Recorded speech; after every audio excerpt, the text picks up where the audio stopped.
media. Nigeria Watch, the only media that have been consistent speaking against the bad government and for the purpose for reformers. Nigeria Watch, yo.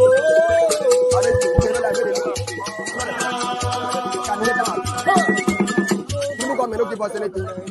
You don't get no more bad government. Nigeria Watch, no more bad government. Nigeria Watch, no more bad government. The only media that have been speaking, no more bad government. The voice of the voiceless, no more bad government.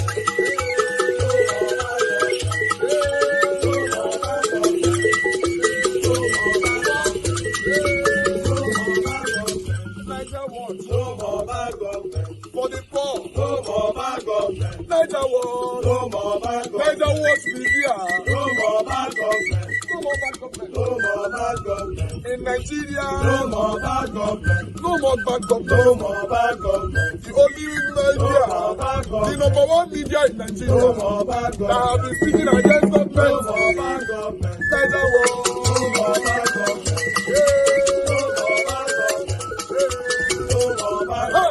Nigeria Watch, yo. The voice of the voiceless. The voice of the voiceless.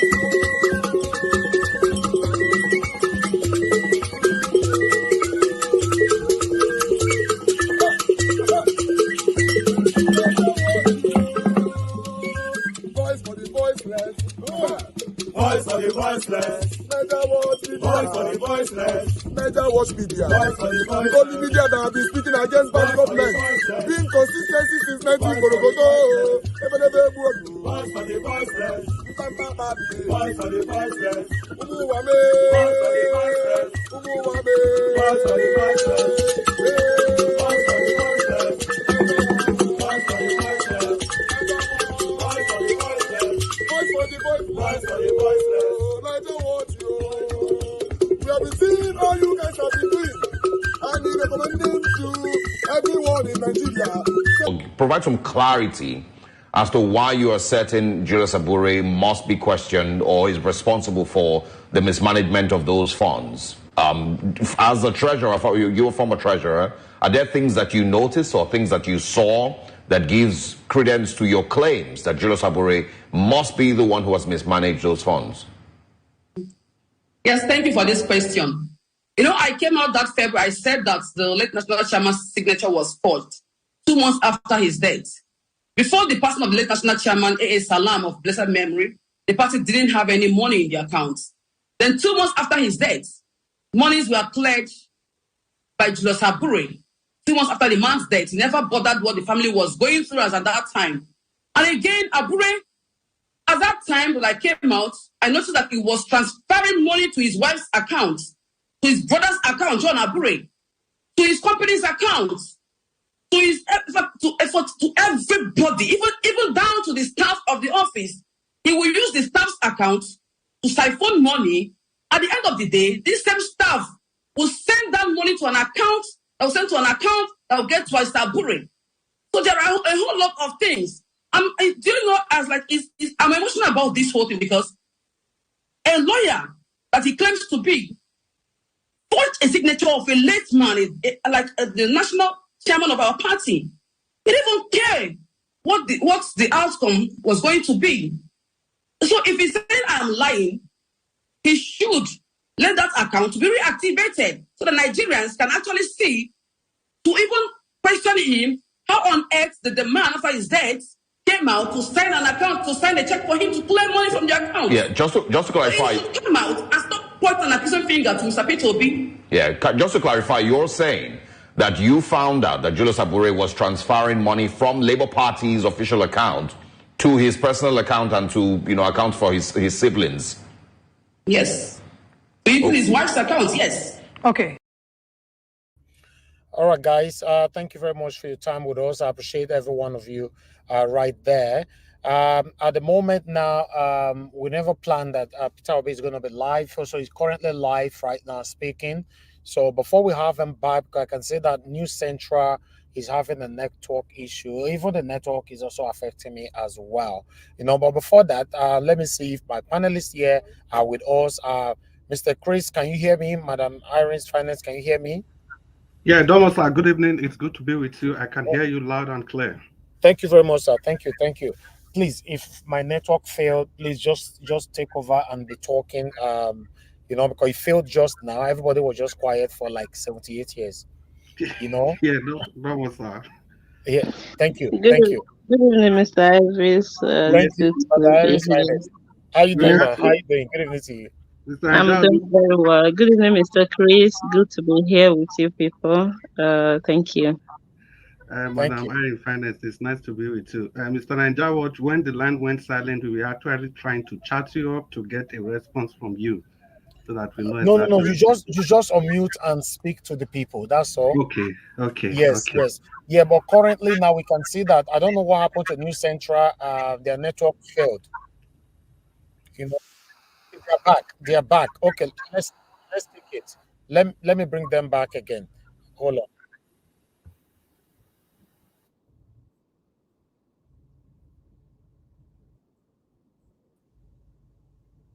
$64 years. So why would anybody want to be a PhD holder? The level of criminality amongst politicians is a disincentive to people who want to study. When we talk about corruption, the reason why, because this is corruption, the reason why it is bad for society is that corruption kills entrepreneurship. Nobody thinks in a corrupt country. I said every day, why will I work hard to create a business and suffer to grow the business when I can make more money from being a politician? So you don't see people struggling to build business. Corruption kills professionalism. Why am I going to work hard to MPhD, research to be a professor? Because what I told you now, for a professor, is double the salary, 400,000 if he's paid. Why will I struggle to be a professor? In fact, if you're a professor, your salary, like I said, is 400,000 monthly, 4.8, so call it 5 million annually. For 4 years, without spending your money, you earn 20 million as a professor.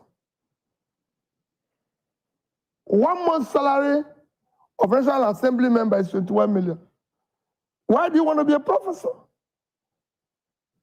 So corruption kills entrepreneur, kills professionalism. So would you advise the president to do what he has done to the Supreme Court by increasing by 300% all university professors? For me as president, we're going to dismantle this criminality. Everybody have to come at the same level, and we discuss the future of the country. And I say it's not that this is something that is verifiable. I was governor of a state. I was impeached within 6 months. You know that, of being a governor. And what was the problem? My own office as governor, there was a budget to renovate my office because it was burnt. The budget to renovate it was 298 million. I spent 42,300,000. That was my number one offense. Number two offense was that in my lodge, where I lived as governor, the entire budget, it was also burnt because they had a crisis before I came in. The budget to renovate the office was 486 million. I spent 81 million in doing everything. That was my second offense. The third offense was that I was saving money. Everybody knew, you can go to Suga and verify. When I became governor, no permanent secretary in Anambra State had a car. No judge had a car. And I said, no. I went to Pijo. It's still on record that I was about the highest number of Pijo ever bought by government. When I was governor, I went there and said, supply us 50 vehicles, 406, And in my first year, for 4 years, the vehicle I used as governor, it was 406. Permanent secretary, everybody was using the same car. 406 for the 4 years. In my first tenure, you can go, these are things that you can go and verify. And we shut down the office of First Lady because they had more money than some of my ministries. I said, hey, wait a minute. What is this? Nobody voted this woman. It's my wife. We love her. We live in the same house. But he didn't campaign. Nobody voted for her. He should have had her own convoy, even with ambulance and everything, creating additional confusion that was supposed to exist. We shut it down. Let me go back to the budget that was initially proposed as 27.5 trillion, while 28.7 trillion was passed by the National Assembly and signed by the president. Who do we blame for those situations where we are bleeding money for every questionable things while our debt continues to skyrocket and we're struggling with high fuel costs, high food costs, high inflation, and people are saying we're hungry? Where do we put the blame? Squarely on the man who is in charge. President Bola Ahmed Tinubu. Period. Nobody else.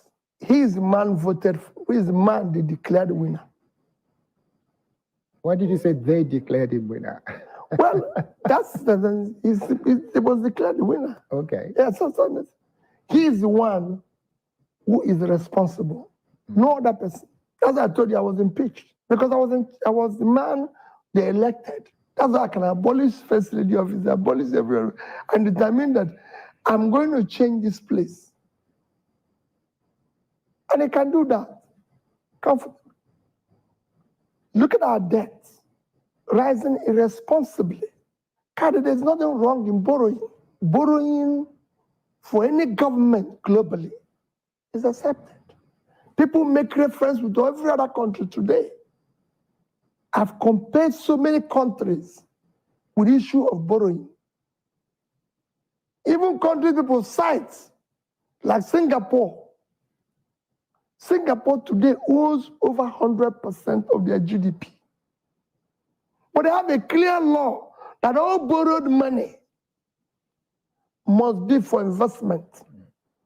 Japan owes over 200% of their GDP in debt. But the money Japan borrowed, most of their debts, apart from being domestic, were used for the economy and the people of Japan. And today, the highest holder of US treasuries, up until maybe 2 years ago, I don't know what happened. China, every other person wherever, have huge debts. But you could see where those debts were invested in. Today, we are the number 3 highest debtor to World Bank. That happened within the past 1 year.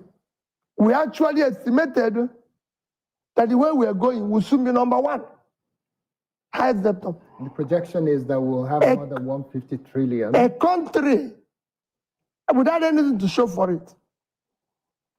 A country like Bangladesh is within those 3 highest debtors of World Bank.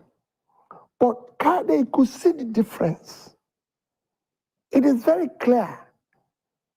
In 2015, let me not go back for that. 2015, when this APC government started, our debts was a third of what it is today. We are now over $100 and something billion. We're now in a situation where we can't explain what happened, but just look at a country like Bangladesh. In 2015, they had huge debts with a GDP of 195 billion and per capita of about 1,300. Today, Bangladesh, as of 2023, is with a GDP of over $460 billion, with a per capita of over 2,500. Nigeria in 2005 had a GDP of over nearly 500 billion with per capita of over 2,500. Today, our per capita is just about a little bit over 1,000. Okay. That is the crisis you face. And we have tripled our debts. That means the money we borrowed were all either swallowed by snakes, pythons, tortoise, monkey, all sorts of things. That's why we are now in this new song of go, where people put the money, the elephants even follow that ate the money because the nine goes to parties. Okay. So it's a crisis situation. Okay, the go one really got me. Okay, I will take a short break, Mr. Peter Obi. It's great to have you here. We'll take a short break, then we'll go on the home run. We're still having here on News Central exclusive Mr. Peter Obi as our guest and the one I'm having this conversation with. Okay, guys. For now, they're gonna have a break. I believe so now. Here with Peter Obi. Madam Rita, we can see you on the backstage. Thank you. Yes. You know, Oga Chris, what's your take with Peter Obi they talk now? Because my question is this: before you move on, you know, all this analysis and all that, all the president that have ruled Nigeria, all of them don't give us all these things. Can they bring it to reality? If Peter Obi is there, all these things Peter Obi they talk, so can he bring it to light? Yeah, well, Domosa, for me, that is why I say, for everything we do, we have to look at the past. The history is very important, and so that we know where we are and we are able to define where we are going to. Thank you for the opportunity, for giving me the opportunity to contribute to this very crucial issue. I'm very sure that Peter Obi can do it, not because I have a crystal ball to see into the future, but because I've seen it. And Chris, remember that Peter Obi used that very deep, that word that he's always using, that I will dismantle them. Yes. How you want to dismantle these people? And you see that word then, now the same thing used for Chatham House. They always try to tell people, say, if we listen to Waiting Talk for Chatham House, he might have come across as very gentle, but that Chatham House, it really shake the foundation of the owners of Nigeria. Because for the first time, a politician dared the people that have held Nigeria down. And when he did that, he did it with a very straight face. And these people, they are very sure that he wasn't joking. And the sad part is that they know that he is not a politician, a regular politician like every one of them. These people, they know themselves. They clearly see that this man is different. Look at the analysis he gave. Why was he impeached? Twice. Because they wanted to Mr. Chris, let us come back to you. You know, Peter Obi is back again. Let us come back to you. More listen to him. Domosa.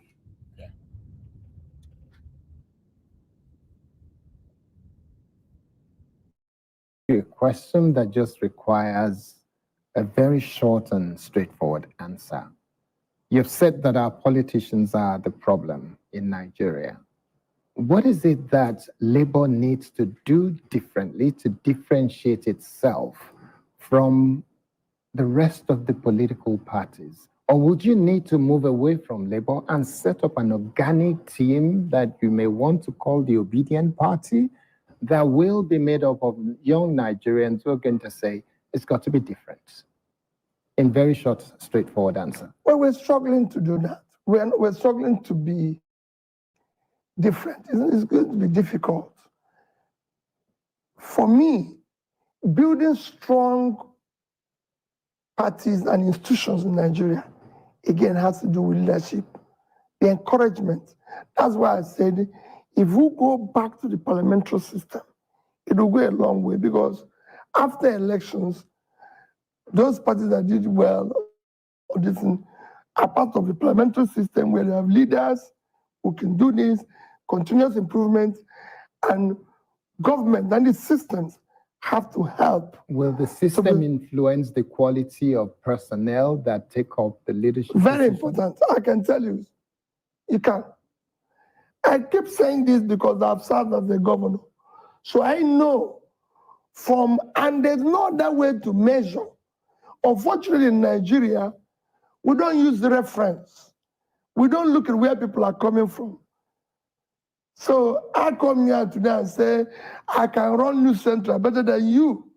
Nobody looks at whether P2B have run anything of this sort. They say, yes, yes, yes, yes. Let him come. It's like, if then maybe I give people even money. They say, Mr. K is useless. He doesn't give us anything. This man will, in fact, he will turn the places around. But if you look at the record, I can tell you that Mr. K, I was a governor with 30 members of my assembly from different parties. The entire assembly, not one from my party. I was a governor without one senator from my party in my state, without one National Assembly member. Everybody was, different parties, except me alone. And yet, the state became most peaceful, most secured in that 8 years. In fact, a president of Nigeria told one of the PDP governors, go and learn how Peter is with his House of Assembly member. And when that person asked my speaker, how is it that you are in a different party, and Peter is in a different party, and all of you are working peacefully with him? He said he brings everything on the table. Transparency. Did they include SUVs? We didn't have money. You didn't buy SUV for anybody. I said I was using 406. How can they be using something better than me? They couldn't have. We actually quarreling. When they said to me, my counterpart in other states, I said, we have no counterpart in other states. Because they could see me, I shut down Anambra State Governor's Lodge in Abuja. Everybody knew. Because Governor of Anambra doesn't live in Abuja, and we couldn't afford to be keeping it. They know that. I shut down the Presidential Lodge in Oka from building. I said, no, the president doesn't live in Oka. So you recommend the same thing for all the governors in 36 states who have, a lot of them are actually living in Abuja and not in their state today. Why would they? I even recommend that when you finish governing, you should live in that state. Not just, even after, I live in Onitsha. The only place that I have house today in Nigeria that is built by me, that is my own, is Onitsha. If you see any other one anywhere, confiscate it and take it. I live in Onitsha, in my house. Okay. Everybody knows. All right, let's move very quickly. The recent fuel subsidy removal has stirred significant public debate. What would you have done differently? Because I remember you did say that from day one, you say subsidy is gone. What would you have done differently? I didn't say from day one. I said I would remove subsidy. You remove it. Okay. I didn't say from day one, and I wouldn't have done it from day just ordinary announcement. Okay. I said, go and read my manifesto. I have to first remove the criminality associated with the subsidy, because the criminality was over 50% of the subsidy. And then after removing it, we would have been able to present a detailed cost to Nigeria and replacing it with an alternative. What happens here is that people are ready to sacrifice. And they're sacrificing No, now. but you can't ask people to fast when you're feasting. Everybody have to fast at the same time. So you cannot be in a party, enjoying yourself in picnic and everything, going around with new jets and yachts and everything at the expense of the public. That is not leadership. Are you claiming that President Bola Ahmed Tinubu is not giving leadership to Nigeria today? Well, I said you can't buy New York, you can't buy yachts.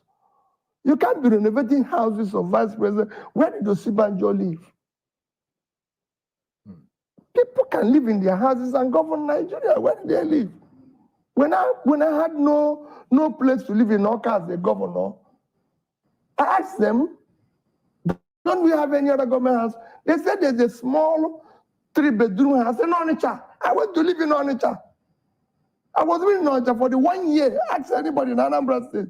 I lived in Onitsha. Onitsha Konka is 30 minutes until we're able to build a new, and where we built and maintain it, when I was governor, throughout the year I was governor, I live in a 3-bedroom house. Because Downing Street, where the British Prime Minister lives, is 4 rooms. 4 rooms. For an economy that is 10 times our economy, more than. Per capita in the UK is about $40,000. Per capita in Nigeria is not up to 5% of that. So if I were to put you on the top of a roof to say, scream to Mr. President Bola Ahmed Tinubu, what would you be saying to him about the idea of Nigerians saying the presidency is living large? What would you be saying to him? Please, cut the cost drastically. There's too much waste. Why would we have Asoro Clinic being built for 22 billion naira when your national clinic, your #1 hospital, have less than 2 billion? It takes from Asoro to national clinic can be more than 5 kilometers. So why the clinic? When Trump had problem, they didn't take him to White House clinic. They took him to the military hospital where every other person, when Boris Johnson had COVID, they took him to hospital. Me and you can go. It's hospital. Why are we always doing what is wrong? Okay. It's just hospital. And he has ambulance all over the place. Even when he's moving, couldn't go on. They move with ambulance. With other programs. So if anything happened, the ambulance will take him to the national hospital. Yeah, excellent. Should actually be there. Yeah. Okay. You've called on Nigerians to demand transparency from the NNPCL regarding fuel subsidy matters. What mechanism would you suggest to ensure this transparency and accountability? What kind of... I said it. We have to show what is being removed and where it's being applied. You don't know what the subsidy is today. You don't know what is being removed. So what we are saying is, oh, subsidy gone. Electricity subsidy gone. Soon they will remove subsidy on air. If they have a chance, they will charge us for air. But we are not saying we will not do that. But tell us where it's going. Now we're being told there will be increase in VAT, increase in tax. There will be if you see people speaking language like, oh, Nigerian tax to revenue to GDP is low. Who are you taxing? You have 130 million people who are living in poverty, who have no job. Are you going to tax them? Where are they going to pay? They have not eaten, so how will they pay you tax? Tax is a source of productivity. It's a bank account. You have to put in something before you withdraw. So we want to charge them, but let us put something. What Nigeria want to see today, and what I want to see, is let Nigerian politicians start sacrificing. We can no longer continue. Did you hear people speculating about the number of jets that went to even China and other places and everything? We are still enjoying, celebrating every day. Okay, let's move quickly. This is our final few minutes on this conversation. So the Labour Party is currently facing internal crisis, particularly with clashes over the establishment of an interim executive committee. What is your perspective on this issue, and how can the party move past these internal struggles? What needs to be done for the Labour Party to be exceptionally different from the other political parties? Well, that's what we're trying to do. But like I keep saying, it is a difficult thing in a criminalized system where whatever effort you put in, the criminals around you in other parties will try to dismantle what you're doing. Kade, I was governor of Abga in Anambra State for 8 years. For the 8 years I was in office, Abga was in crisis. It's the same thing. Because people will always want to put in the problems and everything. That's why I said that even in part of building and governing good governance, I, Peter, will ensure that all the parties have good internal democracy and govern well by supporting them, by making sure we exist as a body, we exist as a people. I will engage both the opposition, everybody, for us to come together in love and face and salvage the place. But what you see now is that to sustain the criminality, what we politicians today do is to continue to divide the system along tribe, along religion, along parties. Can they tell me the only reason why tribe and religion is still traveling in Nigeria is because when politicians don't have anything to offer in terms of competence, capacity, capability, and compassion, they replace it with tribe. So you say, Peter, can we know where you're coming from? How did you govern Anambra State? What did you listen? You were owing salary. He said, no, I'm an Igbo man. What has it to do with what you asked? Okay. If you say, where is your certificate? I'm an Igbo man, so I should be voted for. When you say, how are you going to do this? Oh, I'm a Muslim. I'm a Christian. And I've challenged people, let's go to Indonesia. The highest Muslim country in the world today is Indonesia.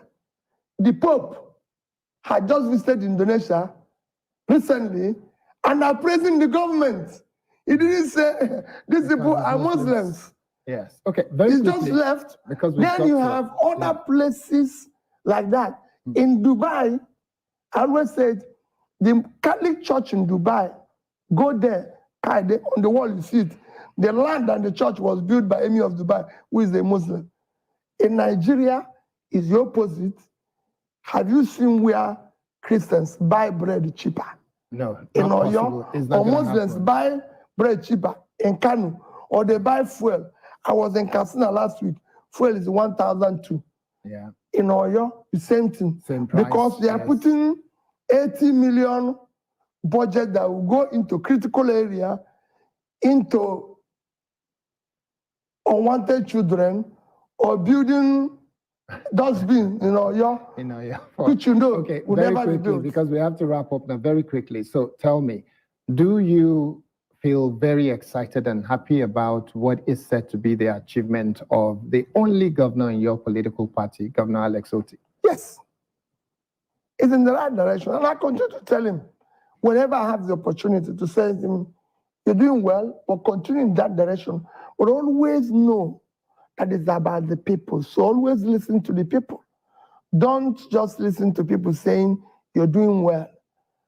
Go also, governance is demand-driven. It is about the people of Abia State. Use their resources effectively and everything. And we work cordial and everything. Still on your party then, the person who has become the interim leader of the party, the interim chairperson, there are allegations of corruption. In just 2 sentences, how do you feel about the allegations? I disagree with that. Okay. I've said it before. This man was Minister of State for Finance in Nigeria. He was not accused of any misappropriation or stealing. He was a substantive minister of finance, Minister of Finance. When he was managing the billions for the country, he was not accused of misappropriation or stealing. She was a senator. So she was a minister of state, substantive minister, and she became a senator. In all this, he was not accused. He was only accused of about misappropriating or managing maybe 100, 200 million money when he became a campaign director. It's like me coming here and paying you for an advert, which happened not just to even some of the media houses yes, some years ago. They were being asked to refund money. They were paid for adverts because they are part of corruption. Then you cannot go to market and call market woman who sold, like going to restaurant and say, because they came here and had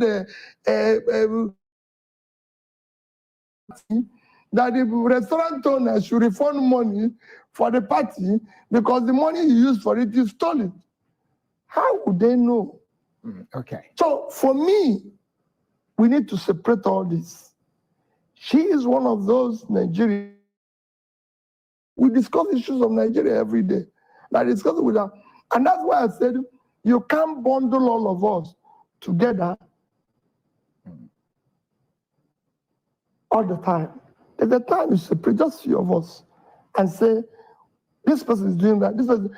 And we need to look at people's background. Because we have to go. Because we have to go. I won't go without asking you. Will you continue to be a member of the Labour Party, or are you considering your option, especially in the face of Chinese whispers about Kwankwaso and yourself? Quite frankly, for me, I'm not desperate to be Nigerian president. I'm desperate to see Nigeria work. If I see people who can do the work better, I will. I've even had people who said I should not come out in 2027. And I said to them, offer yourself. And we will not put everybody on a scale. If they're better, I'll vote for them. But would you stay with Labour Party in the next election if you're contesting? Well, yes, I will be here. And if anybody is coming for us to negotiate or come together, you must tell me what for purpose. I will not join anybody for state capture or for winning election. I want anybody to tell me, how are we going to ensure that no child is left behind? How are we going to put those millions of out-of-school children back in school? How are we going to create jobs? Would you say yes to Kwankwaso joining you as collaborators to make sure that you have the support of the North and the South? Would you agree to that? We must first establish what we are going to achieve by that coming together. Collaboration is not just going to be for state capture and continue the same consumption. So if it is collaboration for production, we will. So we want to dismantle the two biggest jobs in Nigeria is what I want to dismantle. So your answer to Kwankwaso collaboration and coming together will be a yes? To anybody who wants to move Nigeria from consumption to production. For anybody who wants to pull people out of poverty, bring out-of-school children into school, and make it productive. Yes. But anything short of that, I'm not a part of it. Thank you so much. There are so many questions that I would have loved to answer you, but time will not permit. Thank you, Mr. Peter Obi, for sharing your insights and perspectives. You're a former treasurer. Are there things that you noticed or things that you saw that gives credence to your claims that Julius Abure must be the one who has mismanaged those funds? Yes, thank you for this question. You know, I came out that February, I said that the late national chairman's signature was forged 2 months after his death. Before the passing of the late national chairman, A.A. Salam of blessed memory, the party didn't have any money in their accounts. Then 2 months after his death, monies were pledged by Julius Abure. 2 months after the man's death, he never bothered what the family was going through as at that time. And again, Abure, at that time when I came out, I noticed that he was transferring money to his wife's account, to his brother's account, John Abure, to his company's account, to his to everybody, even down to the staff of the office. He will use the staff's account to siphon money. At the end of the day, this same staff will send that money to an account that will send to an account that will get to Mr. Abure. So there are a whole lot of things. I'm emotional about this whole thing because a lawyer that he claims to be forged a signature of a late man, the national chairman of our party. He didn't even care what the outcome was going to be. So if he's saying I'm lying, he should let that account be reactivated so the Nigerians can actually see, to even question him, how on earth did the man after his death came out to sign an account, to sign a check for him to claim money from the account. Yeah, just to clarify. So he should come out and stop pointing an accusing finger to Mr. Peter Obi. Yeah, just to clarify, you're saying that you found out that Julius Abure was transferring money from Labour Party's official account to his personal account and to, account for his siblings? Yes. Even his wife's account, yes. Okay. All right, guys, thank you very much. That's all the presentation that we have in terms of videos. We're not going to take articles today, and we can't take any calls for now because it's not conducive right now. I might probably do that later on, but still, I'm going to hand over the platform right now to Mr. Chris. If he's there, then we'll take it from here. So I'll join you guys shortly. Thank you very much, Mr. Chris. You have the floor. Thank you. Yeah, and Domosa, once again, good evening, Mr. Ninja Watch, and good evening, everybody on the panel, the people on the comment section. It's nice to be with you all today. As you already heard from Mr. Ninja Watch, I'm going to be moderating today. I bring love to you all from the Republic of Ireland, specifically Dublin. I wish you all a very beautiful morning, afternoon, evening, depending on the part of the world you are listening to us from. Special greetings to Mommy Diaspora. Thank you, Mommy, so much for all you do. Let me say I'm sorry, Mommy Diaspora, for the mix-up earlier, and you understand what I mean. And everybody on the comment section, I see all of you. Special greetings to you all. From the beginning to the end, we can't mention all your name, but definitely we're going to reel out some names. And Madam Tusabi, we want to say good evening to you. Faith Wilfred, good evening to you. Madam Ame Bright, a very good evening to you. Abuazi, Oga with his spinal, good evening to you. Aniagba Emeka Jude, good evening. Ikpomosa, we say special good evening. It's nice to have all of you here on board with us. As we continue on this broadcast, please use the like button, the share button, and the dollar sign. They are meant there for a purpose. They are meant there for a reason. Now, I'm going to tell you guys a story. You know, since Nigeria was played the video of Dr. Apoki on this channel, do you know that YouTube has been suggesting his videos to me? And that never happened before, not until Mr. Nanjawash played his video. Yeah, so it is exactly the same thing you do. Every time you use the like and the share button, you know, you are telling YouTube algorithm that this station is important. You are suggesting it to everybody on your contact list. Anytime you do that, you are actually adding your voice to the emancipation of Nigeria. Let me continue with the greeting. Mommy Diaspora, good evening to you once again. Nena Ogbona, it's good to be here with you this evening. And who is that? It's not to Tony Africa DPT. It's nice to be with you. And of course, Madam Irene Finest, the Evergreen Irene Finest, and our only Madam Rita Adams, the Queen of Black Soup. Good evening, Mike Akionbari. It's nice to be with you. Agil Deborah, my one and only. Good evening. And Patience Demudia, the Queen of all. Timmy Indibi, and good evening to you all. And who else do we have there? Yes, we are going to come back to all of you later. We are going to extend our warm greetings to all of you in your homes. Once again, ladies and gentlemen, good evening to you all, boys and girls.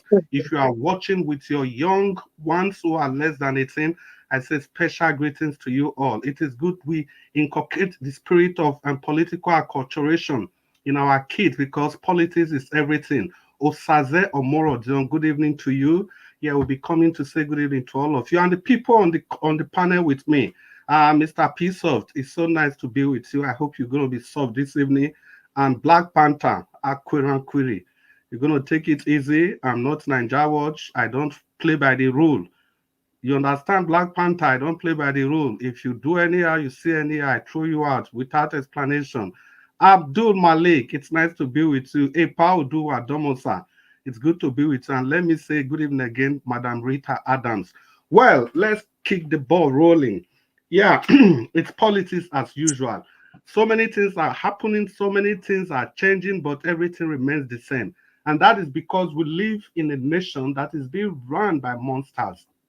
It's the same thing across the continent of Africa, and every nation that refuses to allow the best of them to lead the nation, they always end up in the same quagmire situation. Look at the whole of the Caribbean. Can you see where Haiti is?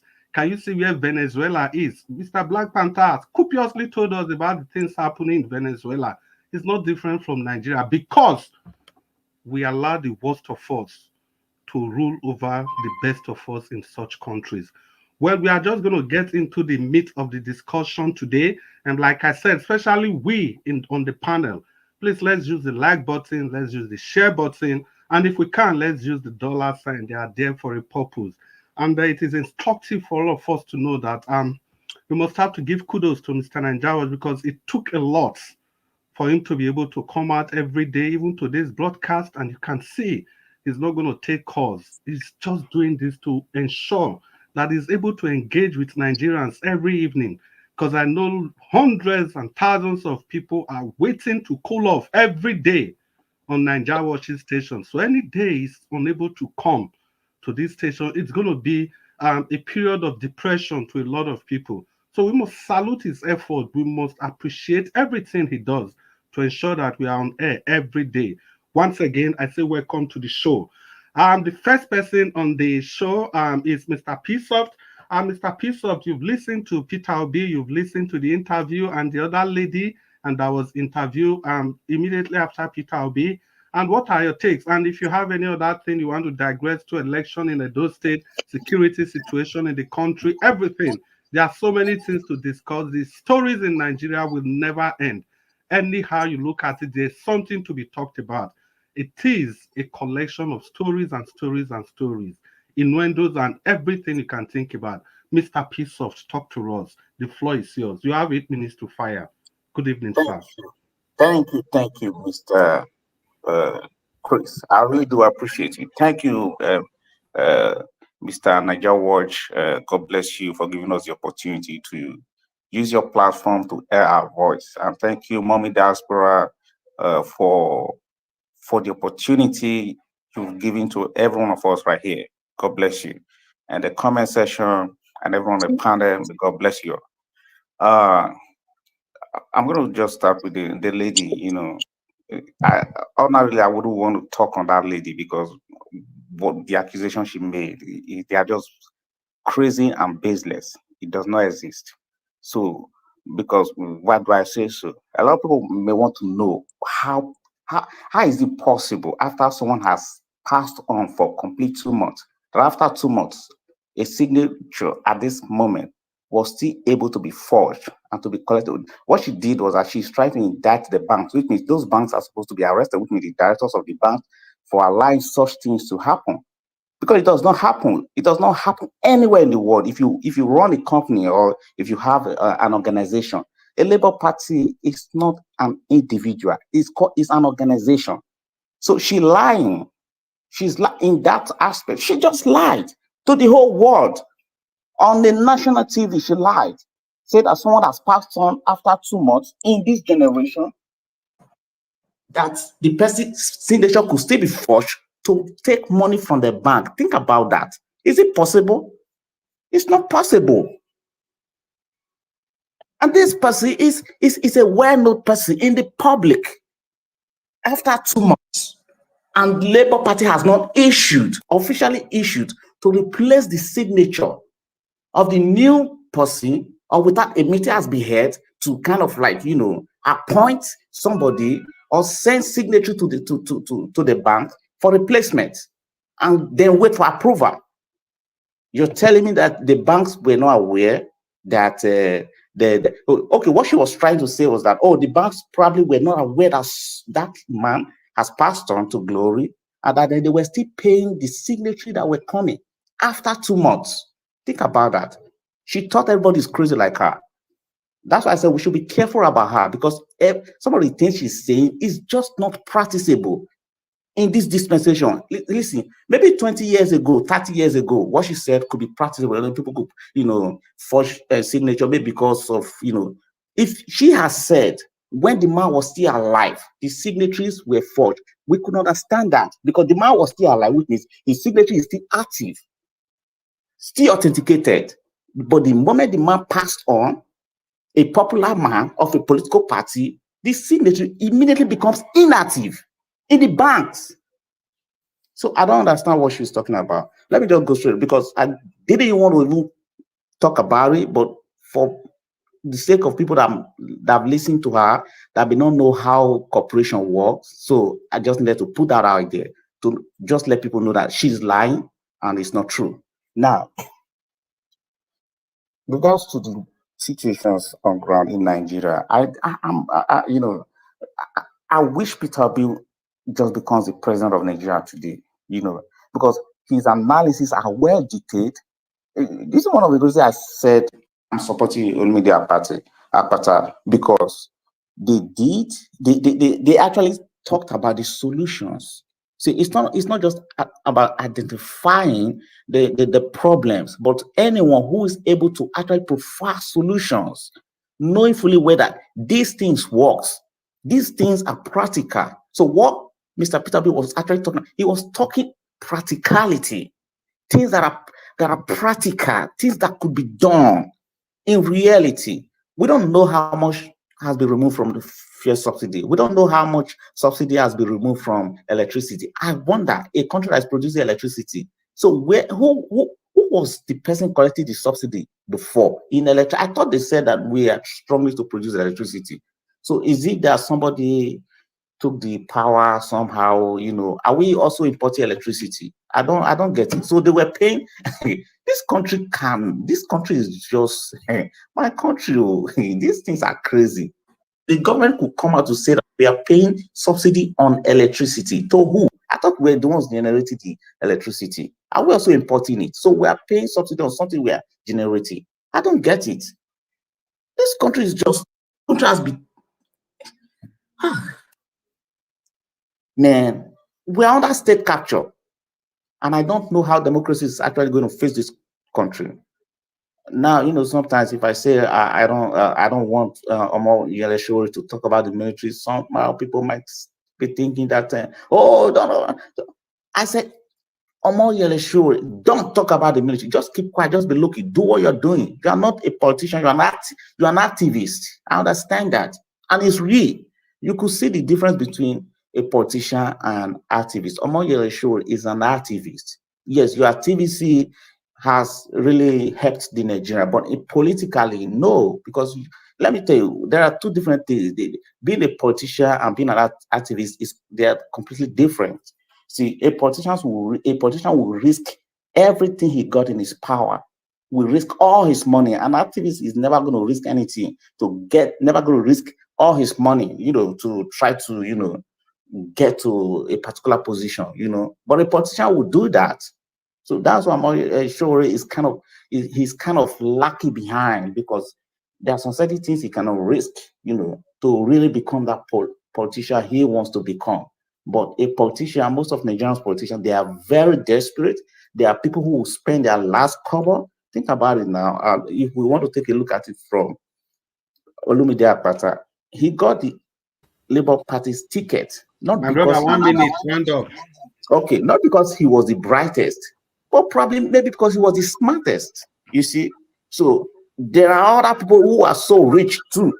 Maybe they refuse to also bubble up the way our guy bubbled up. So now he's the one. He's talk of the time in those states, and I like the way what Aisha Yusuf said today.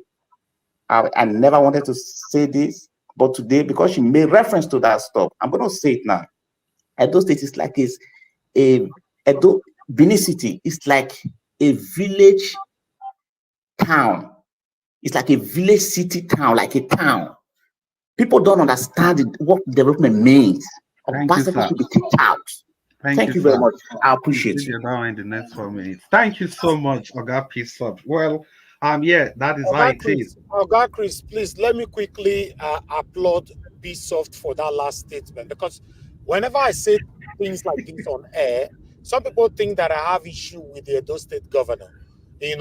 I've told you guys before that Edo State looked like a village. Benin City actually looked like a village.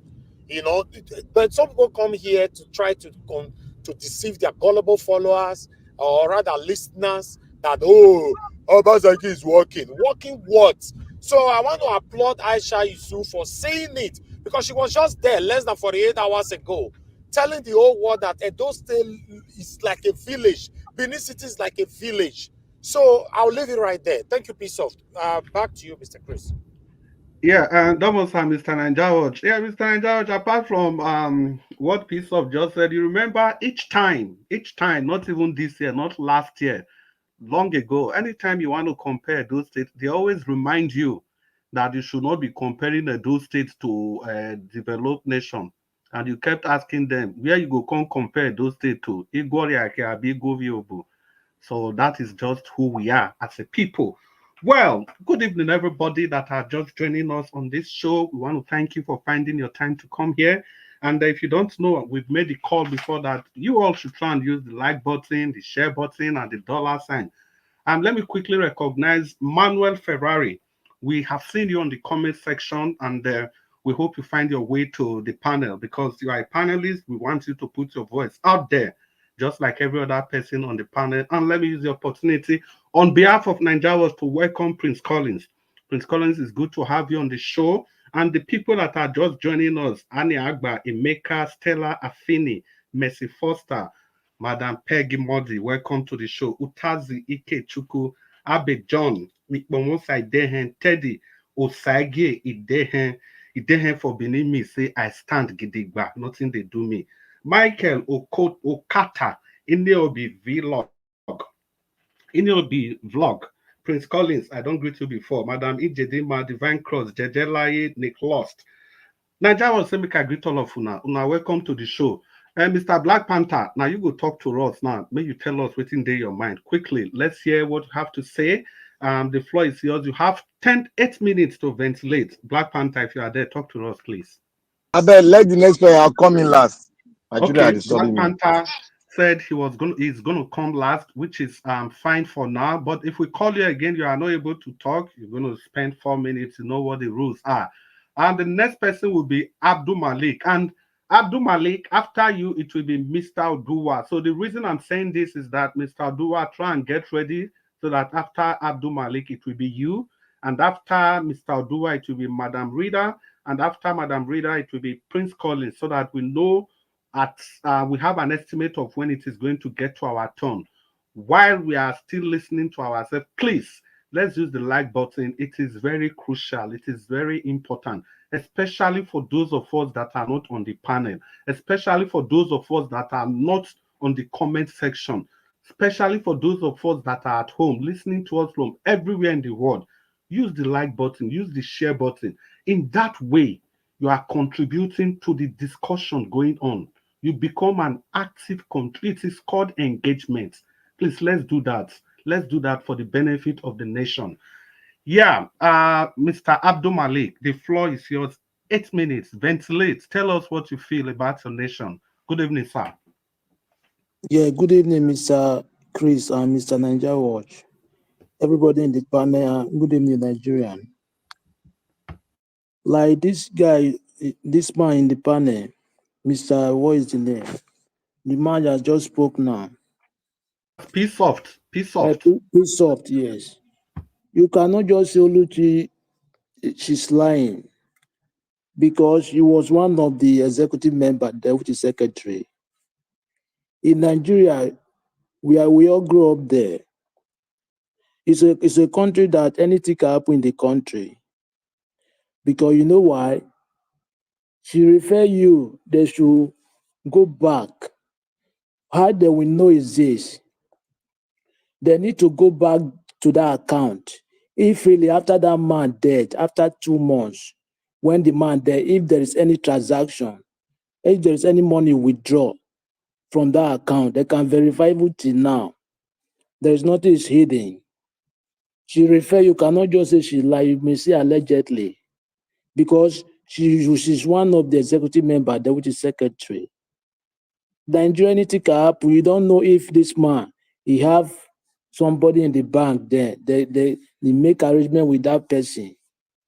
Nigeria is a country that where you have influence or you have money, you can do anything. It's possible.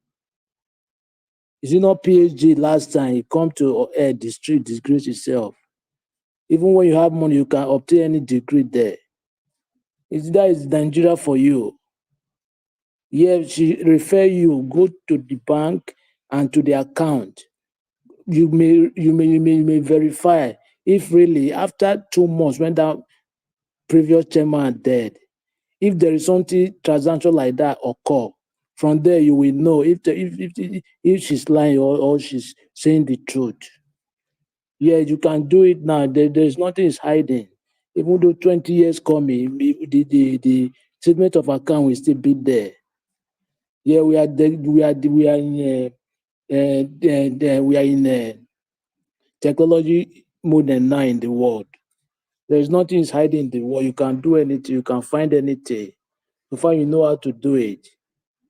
Yeah, that is for that. You see, Peter Obi, she said the right thing because in Nigeria, that is the reason why everybody wants to be politician. Everybody wants to be elected just because of the money they are getting there. They need to cut all those governors, their salary and their expenses. It's too much. How can a salary, imagine only 1 month salary for senator or House of Rep. It's like 4 years professor salary, a 4 year professor salary. It's not normal, it's not right. That is the reason why everybody want to die in that office. Imagine, they are not the only one in the country. There are other people, other workers there. But in their own, the way they are operating is not normal. It's not normal something. They need to cut off those governors' expenses. Yeah, they need to do it. That is the reason why everybody now want to become politician. You want to be elected by force. You are seeking for appointment everywhere, anywhere in Nigeria, just because of the money you will gain, not to serve the people, to enrich yourself. We need to change that. That is the reason why Nigeria is not moving forward. The money that is meant for the citizen, but you are not going to use it for the citizen, you are using it for yourself, only yourself. That is the reason Nigeria is not moving forward, and it's very bad. If that system is changed, you will see that nobody will prefer to be politician. They will not be coming to be politician. They will be doing another thing. Yeah, that is what I say. You see, what Asha used to say somehow is true.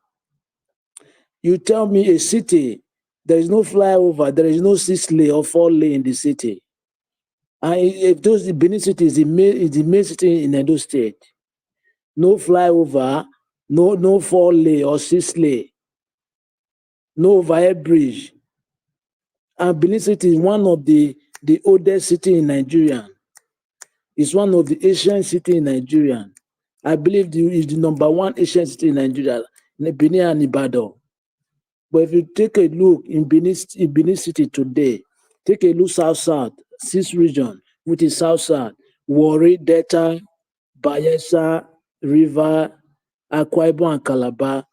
Edo State Benin City is the backward state. There's no development there. If you go to the other city, they are developed somehow.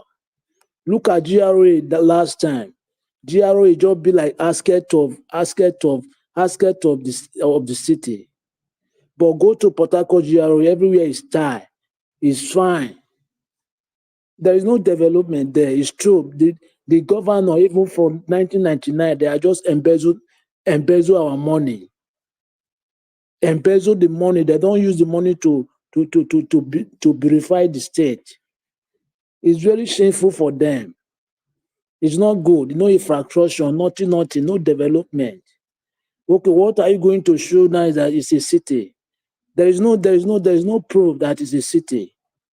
No improvement, no infrastructure, no development, nothing. Okay, well, what classifies a state as a city? Those are the major things: infrastructure, development, and some other things. But those things are not there. Probably look like small town. They need to use money, the money that belongs to people, to develop the state, not to embezzle money.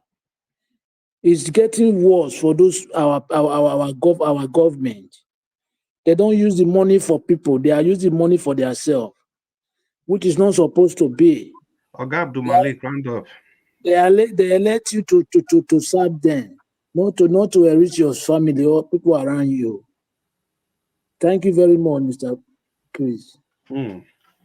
Abdul Malik, and thank you very much for your perspective. You have completely looked at this from a different angle. I believe we've talked about this idea of a flyover and stuff like that.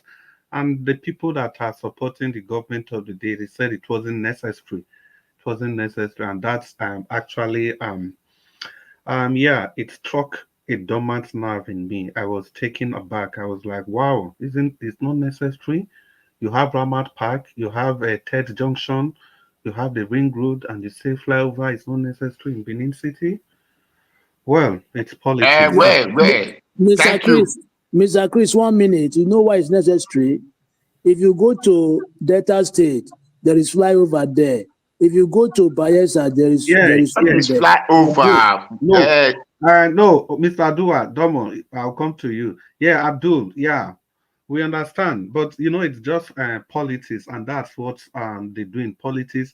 But I think the most the important take for me from your submission is that you try to talk about the importance of Benin City, and people should understand that Edo State, and let me just call it Edo State, was already a country long before Nigeria was bettered. Edo State was the first, let me say, the first political structure, maybe as a state or as a country or as whatever you call it, that recognized the existence of Brazil after their independence. The Oba of Benin then wrote a letter of congratulation and recognition to the Brazilian government. And it will interest everybody to know that the Brazilian team, they came to play football in Nigeria, in Edo State, under the auspices of Governor Samuel Ogbemudia of Edo State. And Pele, the Pele we everybody know, was in that team. So that's to tell you the importance of the city. And No, I sir, think, I will correct that. It's not Edo State. Either Midwest or Bende. okay, Bender, yeah, Bender. I get the point you are coming from. That's It Edo. was Midwest. Yeah, it was Edo and Delta combined together. Yes, I get the point you are coming from. Thank you very much for that. You see, and the people from Brazil, they also sent a contingent to see this present Oba of Benin. I think 2 days ago or thereabouts. Again, to show appreciation, and they referred to that event. So I don't know. Sometimes I don't know. I don't know. If we recall this event, it's just so painful that you now place the authority of the traditional institution of the state under the control of local government administration, all in the name of Nigeria's constitution. I don't know how all those work. Well, No, it is our people who place it. It yeah, is I not, know that's the same thing we are it is saying. our ignorance mentality that do Yes. that. Yeah, I completely agree with you, Mr. Odua. It's our ignorance. We can keep blaming the Yoruba people for what I can. Well, on that note, Mr. Odua, it's your time to talk to us, and the floor is yours. You have 8 minutes to let us see your perspective, or rather, hear your perspective on the issues affecting you and I. Mr. Odua, please jump on the discussion. Thank you. Good evening, Baba Christ. Good Domosa. evening, Mr. Najawash. Our Black Panther, I be Black Panther. Good evening, Baba Jonathan Okon. Good evening, Malik and Madam Rita, Prince, Collis, Emu, and others. I don't see the name of this Emu. Okay, P-Soft, Abi. Peace out. Good evening, everyone. Thank you. Mama Diaspora, commenters, listeners, and viewers. Good evening to all. Well, the topic said Abure was transferring money. Whether the signature of the person that was alive or the one that was well, there is nothing that cannot happen in that country, just like the way our brother said. Anyway, it was them and them. So it shows that all those parties, because Labour Party were never there for winning. Labour Party were there to just collect money right from time. That was the reason they called Shomole out of it, that Shomole, if you are here, you will not win. Come to AC. That was how he went to AC. That now become APC, whatever they called him now. So because my sister was, one of my late sister was among the Labour Party that time. So among the people who even formed the Labour Party. So I know that Labour Party has never put themselves for something like this. Peter Obi went there and changed the narrative. Well, thank God, kudos for Peter Obi. And that is why people now rush into it. Whether those who want to work or those who don't want to work, but all of them are rushing to it. And that is where Abure now says, this is a big market. It starts selling. And as customer was rushing it. So that is it.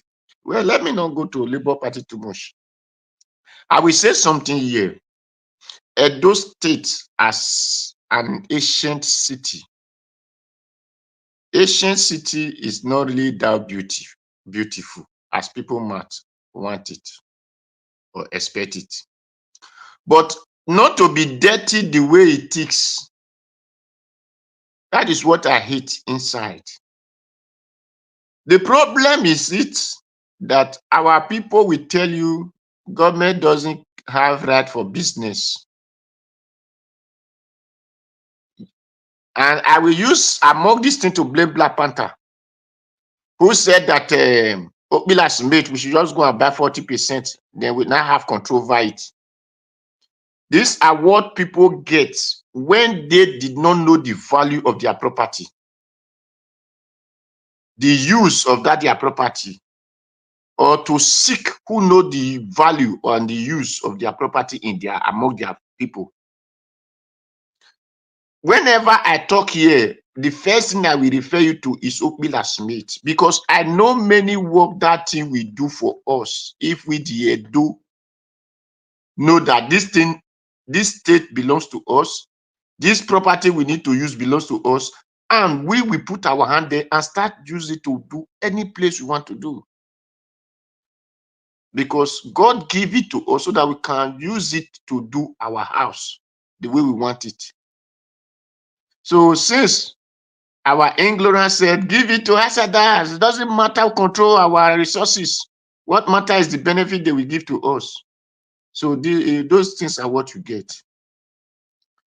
So you see, that is why the state doesn't know how to generate money than to start telling you, come and pay tax. Then they will employ like Tony Kabaka, Abobizwa, and Godwin Edosa, that, so on and so forth. So those one, because those one are not care about the land, they are just care about the beer that they will drink from Guinness, or the Iagia they will carry. So no one cares about the land. No one cares about what will I do for my land, not what my land will do for me.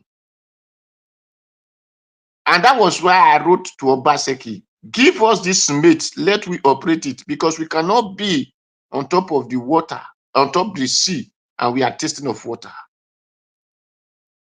I did not know that they have sold it for Amsaman.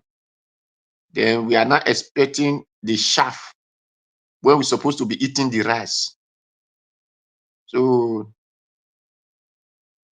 Edo State or the city of Benin, as you people must say, doesn't really need overhead bridge.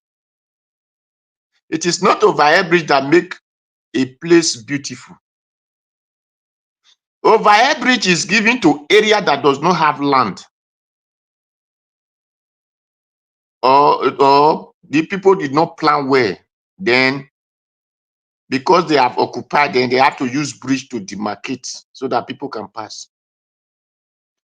If I have opportunity to be Oredo chair myself, there will not be hold up in Oredo, because every 200 you have a road. So why must you have a hold up? Now, what would Baba we are saying Ring Road roundabout and Rama Park roundabout? Yes, you need to beautify the roundabout. When Idiagbon were once a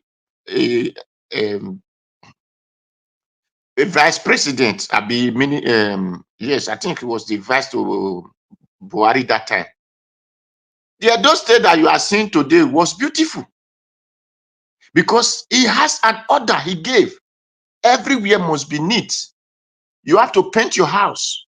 You have to put feed. So everywhere was neat.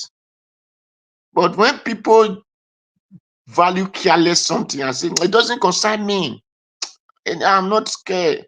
So you get all these things.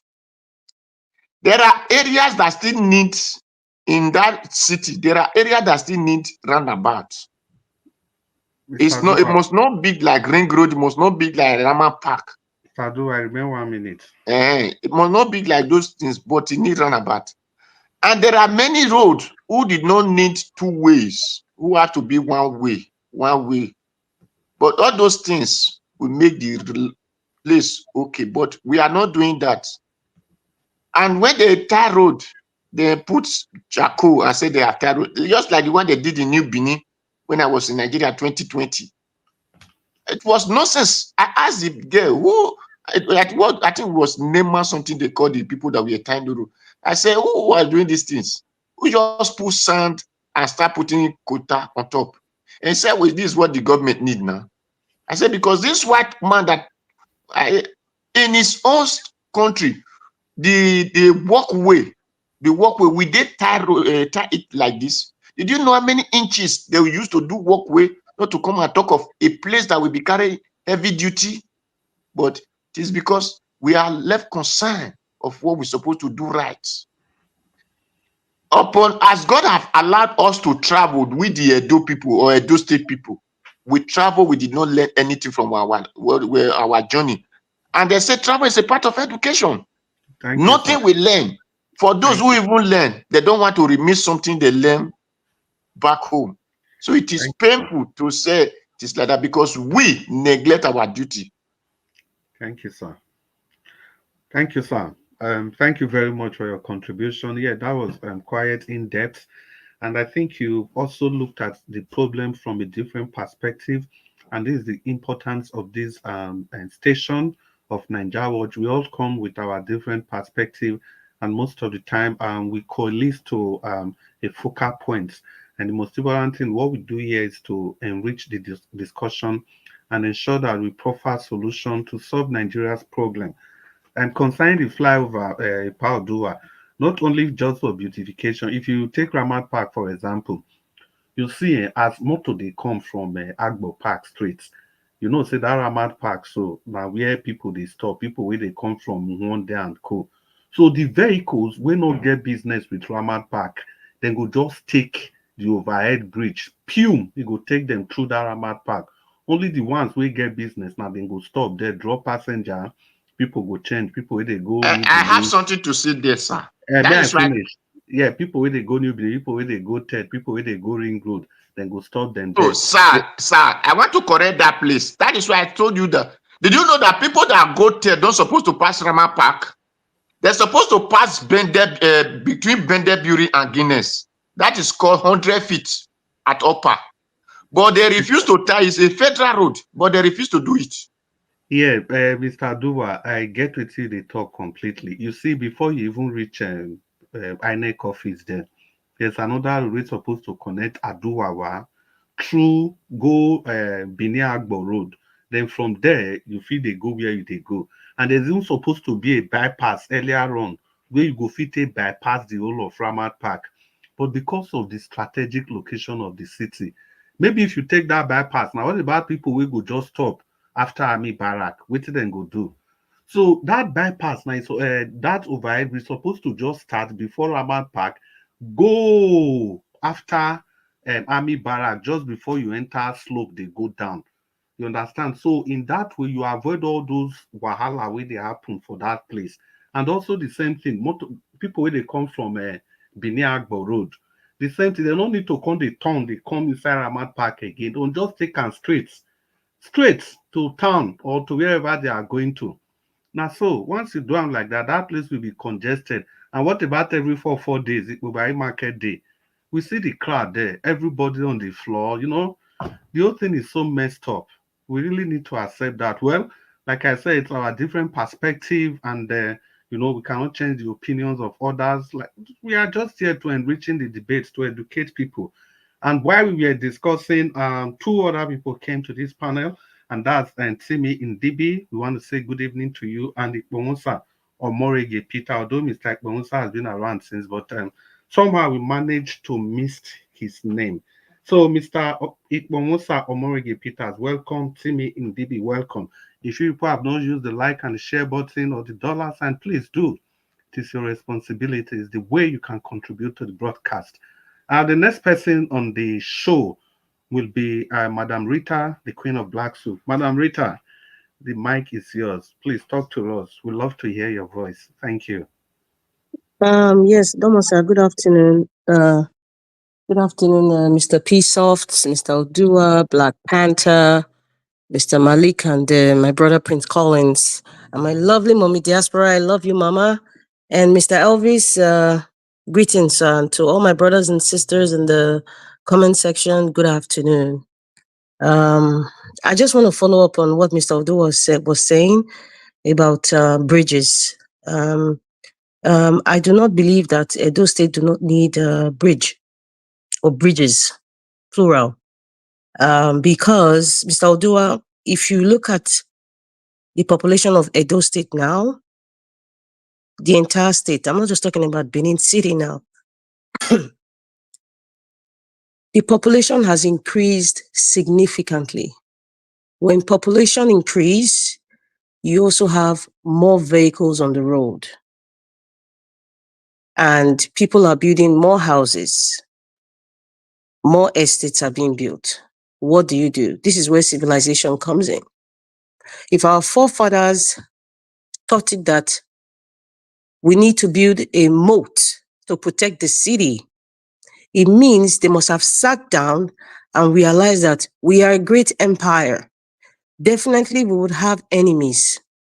How are we going to protect our heritage, culture, our men and women, and our future generations? How are we going to protect our territory? How can we do it? Apart from the human, resources that they had, they said, you know what? Let us go beyond. Let us see if we can build a moat. That moat, I believe, was built for, I think, over 300 years. So you can imagine from generation to generation, every king, every Oba that came, they understood the assignment. That is civilization. That is civilization. They also understood that the population is going to increase. They also understood that they had many enemies. They also knew that, you know what, if you can do this, we will have a reputation of that place you cannot even go in as an enemy because you're not going to go out free. So when we're talking about building bridges, apart from, it's not really about beautification per se, but in this 21st century, I don't know when last you went to Benin, Mr. Odua, but Benin is not the way it used to be anymore. There's a lot of changes. The population has increased significantly. If you live in GRA and you want to go to Ugbo, it is not a 15-minute drive. Why do you have bridges? One of the main reasons for even having bridges is, apart from joining communities, ease of traffic, and also reduction in fuel consumption. I don't know, I think you live in Italy, yeah. But I don't know if the population is increasing or where you are, you see that, okay, they are building more houses. And when they are building houses, you see them also build like a shopping complex as well. You see them build schools close to it, and you see road construction happening because the government of that country, they've projected within a certain number of years, this is what's going to happen here. So let's start building. They might even tell you, okay, we are building this bridge. It's going to last 3-4 years. Where I am in Ontario, there's a bridge that's being built. In fact, they even called. They said this bridge is going to cost $21 billion, and they explained how long this bridge is going to be. Yes, and it's going to take a significant number of years, but it's there. So any government that comes, any premier of my province that comes, they know that that project has to go on because it will be beneficial to the people, beneficial for development, and they know that the population is increasing. So when you talk about bridge, it's not just about beautification, it's more than that. Ease of vehicular traffic. If you want to go to, let's say from Ekewa Road now, if I let me not use Ekewa, let me say from Ikoba Hill now, maybe you want to connect it somehow that will lead you to Amagba. You can have a two-way bridge that can, you will just forget about passing through Ring Road, Forget about passing Akpakpava. You just have a bridge that takes you direct. And anybody who is coming from Agbada that wants to go to Ikubahi, they want to go to Agbo. They know that they can take that route. It's faster for them. Less petroleum, less fuel usage. There's a lot of benefits of having a bridge. This is just Benin City we're talking about. We haven't talked about Edo Central. We haven't talked about Edo North, where we have a lot of natural resource. Edo North, we have granite, we have so many solid minerals. Where do you think those things are going to? Does Edo State forbid development? That's the question I keep asking. Even the so-called development we're talking about, common road, do we forbid Julius Berger? Is Julius Berger, is it banned or is it a taboo for Julius Berger or Lubricks to come to Edo State and construct a solid road? Many of you here, you probably civil engineers, many of you have brothers too. You have cousins. You even see it. Road constructions in the country. I'm talking to those in diaspora. I don't know if you are you notice things around you. But when you see when they're doing road construction, please look very well. Look very well. Take time to take picture. If possible, take a video and say, this is how road construction is being done. There's no excuse of, oh, because it's raining. In winter here, everybody knows Canada is cold. Winter period, fall, it is cold. I see men walking at night, 2 a.m., 1 a.m., even during the day, the snow is falling. They are working. They are working, constructing rail. Near my house, they're constructing a rail. They've been doing it for the past 3 years. When they started that project, they gave everybody, the information about this is what's going to happen. Every day there's a change. When you wake up in the morning, you see something has changed. They have fixed one part of the rail. Crossover. This is between two cities now. Crossover within a city. So please, when we're talking about development, let us not reduce it to the fact that development or civilization stopped in during our forefathers' time. Civilization is a continuum. It has to continue. Because in the next 100 years, all of us speaking, we will not be alive. That is a fact. But what are we going to leave behind for our children? What are we going to leave behind for our states? That's what we're talking about. And the government, they have these resources. There's nothing wrong in paying tax. Everybody pays tax. The country you live in, I don't know about Europe, but the country where I live in, I know I pay tax. So if something is not right, I can go to the mayor's office, I put it in writing, and somebody will respond to me because I pay tax and I see the development happening. Nigerians know how to, Edo people who are willing to pay tax. The government says you are willing to pay. But however, when we start to see what they're using the money for, and it's making everywhere looking good, there's development. People will be willing to pay more and support you. But when people are paying tax, exorbitant prices, there's poverty, the quality of life has been reduced drastically. People start to question, why are you collecting money? Yes, sir. Mr. Chris, you called me. Yeah, I said please round up. Sorry. Yeah, so it's just we need to really be thinking civil. Like we need to think outside the box. And for Abure and that lady, Mr. Pisot, anything goes in Nigeria. I don't know, how you understand how Nigerian system works, and I'm sure you know, but in reality, those things can happen. If ghost workers can exist in the federal ministries, somebody signing just a political party, somebody signing a signature of a deceased person, it's very, very possible. It's very possible. And like I think what one of the panels said, I don't know whether Mr. Odua or Mr. Malik said, she's part of the executives. So for her to even come out and say this, she knows that they would ask her to come and bring proof. And I believe she has proof. So she's daring them because they know that what she's saying is the truth. I mean, that's a grown woman. She won't just put that thing out there. Mr. Chris, thank you very much. Thank you, Madam Rita. I'm sorry we were shorting the time. Well, it's okay. We'll have a second round for you. Mr. Nanjawaj, if you are listening to us, please give us our mandate. It's at the backstage, and she will kindly let in. Madam Rita, your submission was quite deep, and there was a statement that you made that I think is fundamental. Every other thing revolves around that statement. He said when they were building the moats, it took them over 300 years. It was actually over 800 years. But the most important thing you said was that the Obas that were coming after each other, they all understood the task. that it is a project that must be completed. I think that summarizes everything. That is exactly the problem we are having as a nation. Because successive government, they don't understand the task.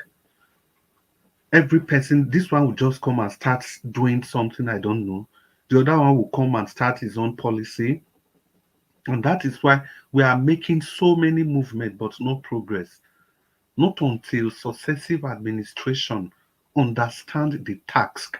And that simple task is taking Nigeria from where it is to where it ought to be. We are never going to move anywhere. Thank you very much for that fundamental statement. And Mr. Anjawas, thank you so much for give us our mandate in. And the show continues. Prince Collins. I'm ready. Yeah, Black Panther. You are ready? Yes. Okay, Mr. Black Panther, talk to us. The floor is yours. 8 minutes. If I don't know. No more, sir. You go maintain. No, I don't tell you. You don't die. They misjive. When they misjive, you go soon take your leg hit to. Don't worry. Nigeria they tolerate you. Me, I don't the time you. The time they come when you go take your. When you see. Black Panther, talk to us. The time go moderate. Now that time you go take your leg hit stone tire. Don't worry. Talk to us. Me, I don't sabi forgive like Nigeria. My own punishment. Okay. Talk to us. I want to thank everybody. Thank Nigeria Watch. I want to thank our partners in progress, the patriots on Nigeria Watch that are speaking, that are talking every day, that are doing personal investigation every day concerning what is going on in the country and how we're going to make progress. I want to thank the listener all around the world, the commenters. May God bless every one of you. Abuaze, God will continue to bless you and give you many more years. In Jesus' mighty name. I want to say, Mommy, we love you. We will continue to love you and pray for you. In Jesus' mighty name. I want to say something here. Before I move further, I want to give one parable. The reason why I'm going to give it, I want to thank everyone for how we have gone. We are moving forward and we are going to get to our destination. Well, yeah, we are playing the politics right here too. Yesterday we made a fundamental breakthrough, and the Americans are ready to decide who's going to be their next president. And the glass will be broken, and I pray it gets broken so that we can have something that we can call the jailbreaker, and history will be made once again, and the world will be pleased about how we elect leaders all over the world and the standard you look at in electing leaders. I want to also say one parable here. To some Igbos that are pretending not to know anything about IPOB, but they are participating in it. I want to say, I understand you guys, because the Yedeba you people played in Washington DC. We have seen the tape. We now know why you people are doing such thing that is annoying a lot of Nigerians.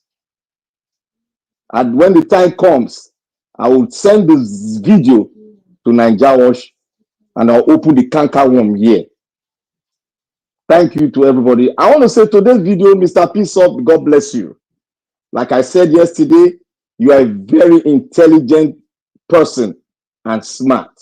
I respect you. When you learn, sometimes I look at the content behind what you're saying.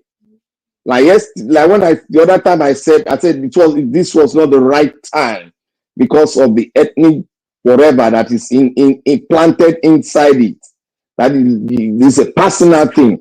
You can put it aside. When the right time comes, we play the game. But I want to respect your intelligence, your doggedness, and your smartness. That is who we are in Edo State. And will continue to be like that. It is God-given. We are bold and respectful. I want to say here that today, what Mr. Pisoff said about the lady, I want to pinpoint one thing. You see, what he said is true. I concur to it. And I also respect the ideas that any other person brought in using the Nigerian concept. Yes. But let us look at it. Let us look at what is said. Now, if you withdraw money from a dead man account, you are indicting the bank. And no bank will love to be indicted in that kind of a situation because it is just one person. Banks have multitude of customers in the millions. So we have to look at that. And well, something again that I picked out of what he said is that one man cannot sign to pull out money in a party.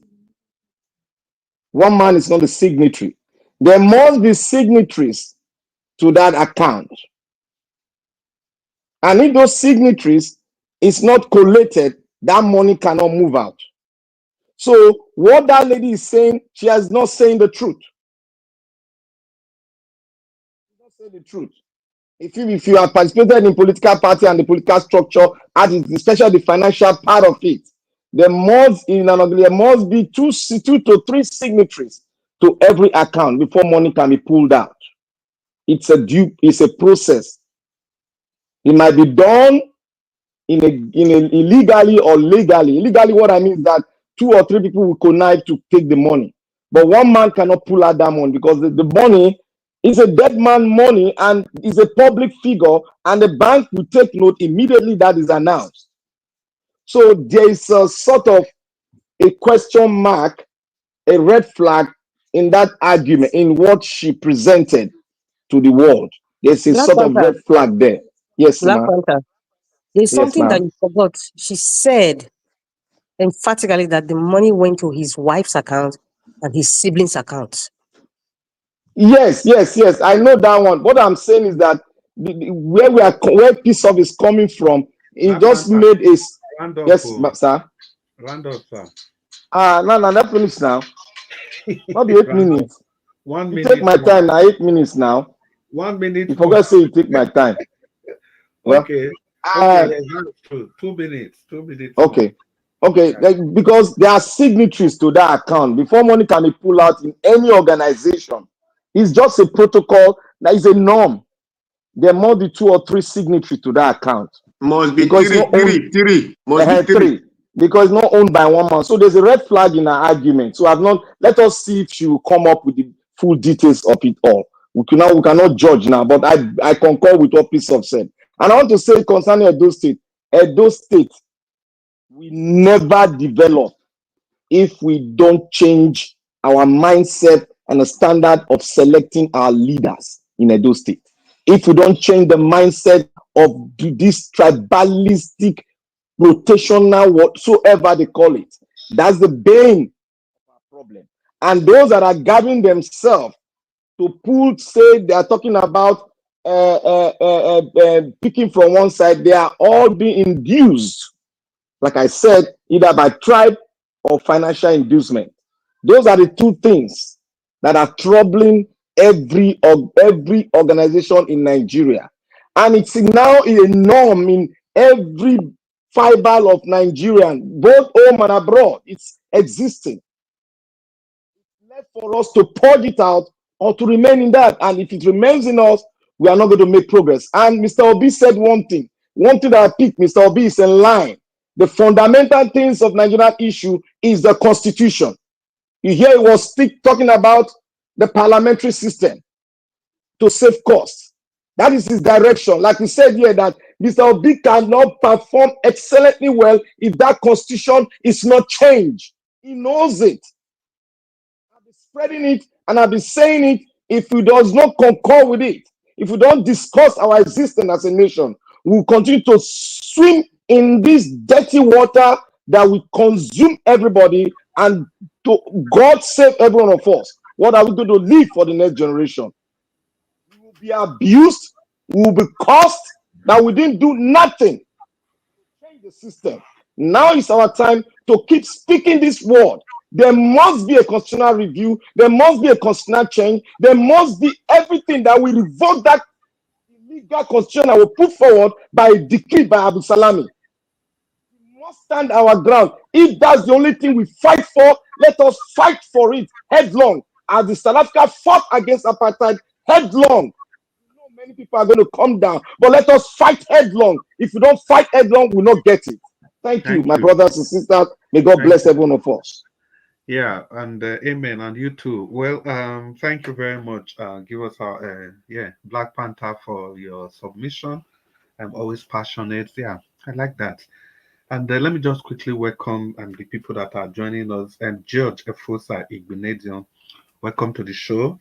And Don Anthony, welcome to the show. Oga Abuazi, Don Anthony, they apologize to you, or whatever, and they apologize for make you accept, make we continue as we did before. Yeah, so let's move to the next person, and that will be Prince Collins. Are you there? Talk to us. It's good to have you on the show, Prince Collins. It's so nice to have you. Good evening, sir. Thank you Talk very to us. much. Thank you, Chris. God bless you. Thank you, everyone. Our viewers at home, my fellow panelists. Thank you all. Mommy Diaspora, special greetings. Elvis, shall be well with you. And those in our comment section, we are all active participants in this studio. Not much to say. It would be better for me to be on the background, just be listening. Well, I think personally, what is happening in Labour Party right now is very important. It's a very important issue. But we might be looking at it from our different views or opinion. In the old days, political parties, used to sponsor candidates like more than 90%, and the candidates were very, very loyal to the party. Were very, very loyal to the party. They respect the political party, they respect the agenda of the party, they respect the manifestos, they follow it up. Manifesto of the party used to be what we make an aspirant go check before they can aspire in that political party. First of all, they have to wait with their personal interest and personal intention as a politician, whether it's in line with their own ideology. And by so doing, cross-carpeting was very, very, difficult. And it was not done unnecessarily the way it is today. By so doing, anti-party activities was not there. It was zero. Zero tolerance to anti-party activity. Because the credibility and dignity of the party comes first. And you can't do what Wike is doing right now, or did in the last transition. That was a loud misbehavior and disrespect for party, whereby you be in party A and strongly work with party B and even say it in public, nothing happens to you. That is an evidence of how Nigeria has deteriorated in terms of corruption, in terms of disloyalty, in terms of disrespect to the masses, in terms of see finish to the electorate. And embezzlement was at its minimum because the party leader allowed the party reputation and manifesto come first. I can still remember those days when we have the likes of Obagana Kigibe during military regime and others that were leaders of the party and how they represented the party. and other leaders then. Not the way it is now, whereby you see people come out, become political party chairman or chairman or ESCOs, and their first intention is to use the party to enrich themselves. Some of them are richer than a state governor, and they are there. All this is change in the beginning of our Third Republic. There you have the likes of Tony Anini calling even members that are going to House of Assembly in Sokoto State, coming to play loyalty to him under the party as a party leader, coming to Uromi to play loyalty and drop bags of money. It's a pity that this is happening, and the way it is going in the Labour Party now shows that with time things are not going to remain the same. And I want to, give kudos to those that are actually in forefront to make sure that the corrupt members of the party are exposed. Even it is the fact that corruption is the order of the day. Justice are not given to those that are in the forefront of corruption, but we still have to continue fighting, struggling for it. Just as our brother Black Panther is advocating right now against the zoning, which we know that is a dangerous element. The only way we can fight against it is to keep talking, keep educating the people, keep our public enlightenment, create awareness as much as we can. So that is that note. Coming back to Edo State, I think the problem of Edo State, as regard infrastructure and development, started during the likes of governors like Major Digi Oyegu and all those people. I always regret whenever I talk about those people. They messed up that state. They started all this nonsense. Whereby we have a governor that have come from Benin City, Edo, Nobaye, that have his dignity and reputation for the palace, came and messed up the city. Only what he did was to take our money, use it for whatever he likes. There was no single infrastructure amenities that were put in place. 8 years of nothing. It's like 16, 20 years of backwards. Because what that government would have done, there's no government that would do it. Never again. Just like Benin used to say, "Oh, Iramawiye, Wasona, Ariawe," because you can't turn back the hand of time. Those are the kind of people that drew us back and kept us in perpetual suffering, kept the land in shambles for a very long time. 8 years is not a joke. Today we accuse so many of the people that are performing in government today that they are not working. But that period, they didn't do anything at all.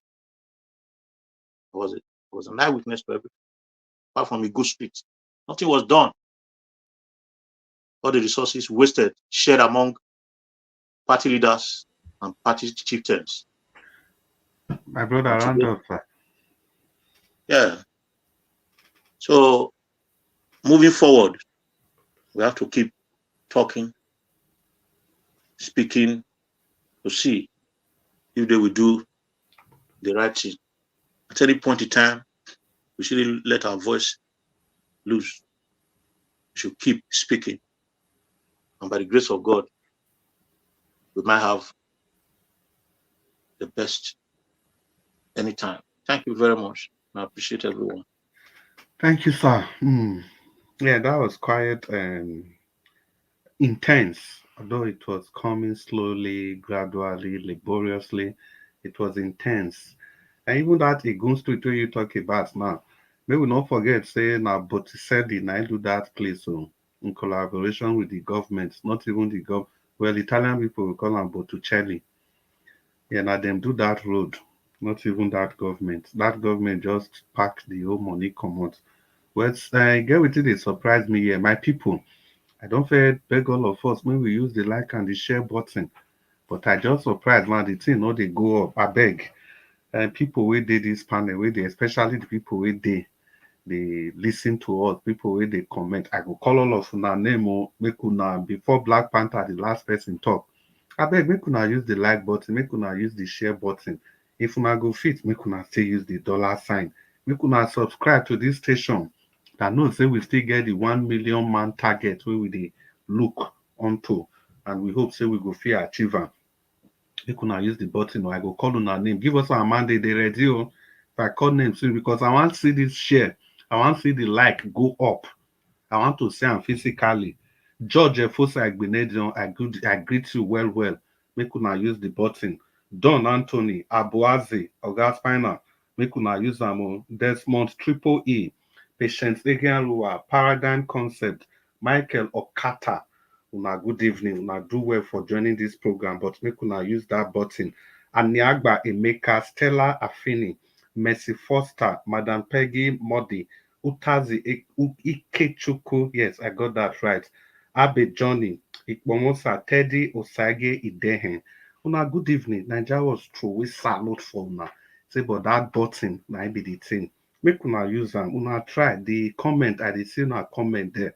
Very, very civil. The whole comment is going as expected, and everybody is just contributing and sharing their opinions and views. Madam Ijidima, you did there. I see you. Divine Cross, Jejelaye, Nick Lost. Nick Lost, they claim say in the IPOB. Waiting they happen. Nothing at all. I like that word, you know. We have to be proud of whatever we are. Manuel Ferrari, Madam Ame Bright, you did there with us. Make una use the button. Madam Tusabi, I see you. Simple cooking, I beg. Make una use that button. Oh. Those three buttons. Make una use them. And of course, I no go feel leave Timmy in DB, Ikponwosa Morege Peter. And the two, last but not be least, Idemudia Patient and Agio Deborah. Make una use the button. And the people for the panel. Mommy Diaspora, they greet all of you now. She don't say make we greet Peace Soft, Black Panther, Mr. Oduwa, Madam Rita, Prince Collins, and give us our mandate. Mommy Diaspora, they greet you now. Abdul Malik. The reason why I call you last is say Mommy Diaspora, right? Say no retreat, no surrender. Because Abdul Malik, your own, you go they talk and small, small, but you must get to where you they go. Well, my people now say it's supposed to be like Nigeria was the talk, make una not grieve for any person. Hold on to your belief, be civil about it, do everything you can to defend what you believe in. But that does not mean that you should use the process to encroach into other people's territory. It's very good we set rules, we respect our boundaries and respect other people's boundaries. But once we have a belief, we have to hold on and run away with it. It's just one life after all. And Prince Collins just tell us finish waiting beneath parable talk. If you sleep where you not sleep for night, you don't finish. Even if you sleep for afternoon, you know, go be like sleep for night again. My people now, so we say I don't throw away challenge, I don't call all of our names. Make I dey see the like, the share button, they go on. This broadcast now special one. It took Nigeria Watch a lot to be able to come on air this evening. So my people, make una use those buttons at least. Make one person use the dollar sign at least. May we know say we are engaging. So, and give us our mandates. Make you put mouth for this matter. We want to hear your perspective of what's going on in the country. We know you are going to come from a different angle, but whatever angle you are I coming have from. noise around me. Let me come later. I have noise around me. Okay, and give us a mandate. It happens that you are supposed to be the last person. And yeah, so we are just going to cruise to the second round. I'll be waiting for confirmation from Mr. Ninja Watch if you will be allowed to use your normal 8 minutes. I'll be very glad if you can allow it. But the rules are the rules. So on that note, we are going to move straight to the final submission, and that will be the second round. As we all know, it's 4 minutes per person. You say in this final 4 minutes, you can use these minutes to bring out the innermost desires, the things that you forgot to say before, and the things that you think that can move your nation forward. Just say it how it is. Do it respectfully and do it because it is your right. It is your right as a Nigerian. It is only in Nigeria that you have the full right as a citizen, not just a honorary citizen or somebody that a passport or nationality has been bequeathed to, but you are born with it. Your great, great, great, great, great, great, great grandfather can be traced to this land. You are part and parcel of the country. So speak your mind. Don't be afraid of any person. So in our final conclusion, the first person will be, as usual, Mr. P Soft. If you are there, talk to us. And I hope you have used the like button and the share button. And thank you so much for holding on. So P Thank Soft, you. talk to us. 4 minutes. The floor is yours. Good evening, sir. Okay. Thank you very much. Thank you, everybody. You see, I want to talk one thing. You see, it be like say most of our people don't trust in all of our system again at all. You see, the thing they fear me too. You kind of like, if waiting that woman talk, say that thing to happen. Say they can't use dead person signature after 2 months till they use and they collect money. The man don't buy you, he don't die. Bank send condolence message to Labour Party for the loss of their chairman. So the bank constantly they use the man signature, they pay people. But then they say the man don't die because normally the signature will immediately become inactive until Labour Party send again new approved signatory to the account before that account can be, used.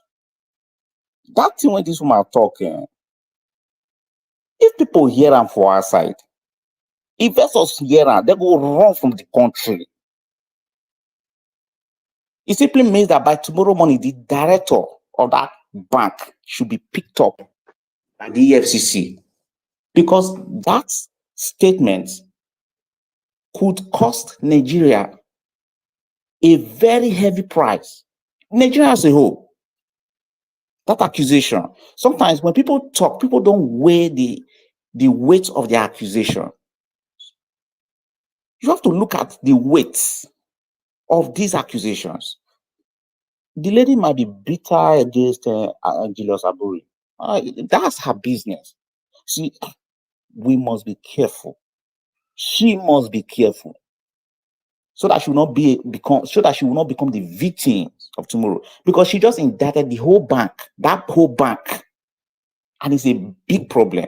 And I'm waiting for Kenneth Okonkwo because I like his grammar. He talks a lot of grammar, and I like him because this is an opportunity. This is an opening for them to petition to write a petition against that bank.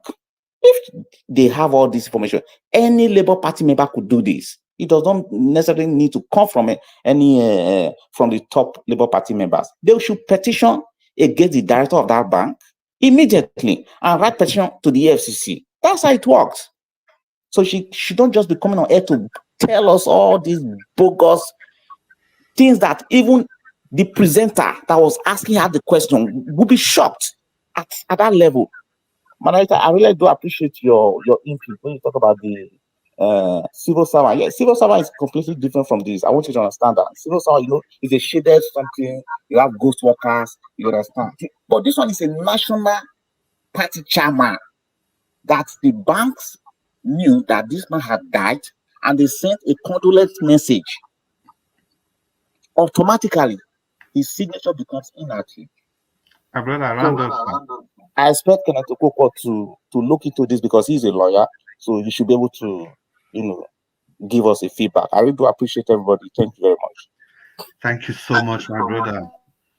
So this time we will not agree for any person, despite the differing opinions and different view in your first submission. And it is quite interesting that you continue in that trajectory, and now you backed it up with different other perspective, and that's quite good, and that's how it should be.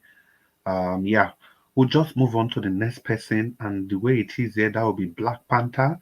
Black Panther, are you there? Yeah.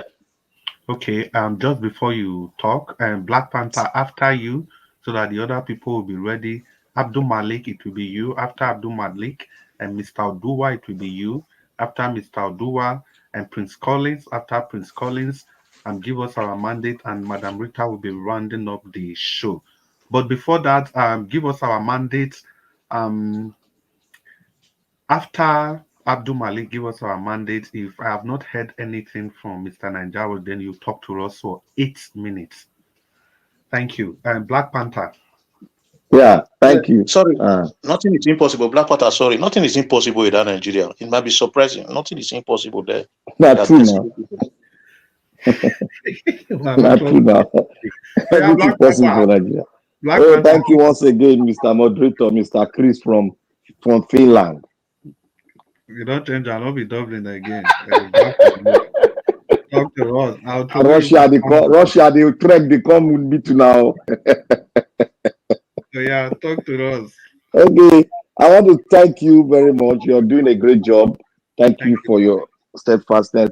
I want to send this message out again. They never hear me well. I hope all of you know what they call Yedeba. Mr. Chris. Yeah, we know him now. That one we you know the meaning of Yedeba. You do for me, I do for you. Rub my back, I rub your back. You do for me, I am sounding this thing to some Igbo light. The Yedeba you people are involved in. That you think you can throw support at anything just to get that Yedeba intact is not going to work. By time goes on, I will explain that Yedeba, you people are participating in it with a video. I'm sending the message down now. They know what the message I'm sending down. They were all smiling when they were talking. I saw the thing in them. And I'm giving them that message. The Yedeba you people are involved in. To damn all consequences, but to make sure that the irrelevant and the bad people become leaders. Just for you to get what you want will not work. Because what you sow is what you're going to reap. I want to say here, there are no people. Every one of us should be wise. Because we are born kings. And we possess authority. Let us use that authority in us. And look into everything we are about to do by next week. To vote the right person.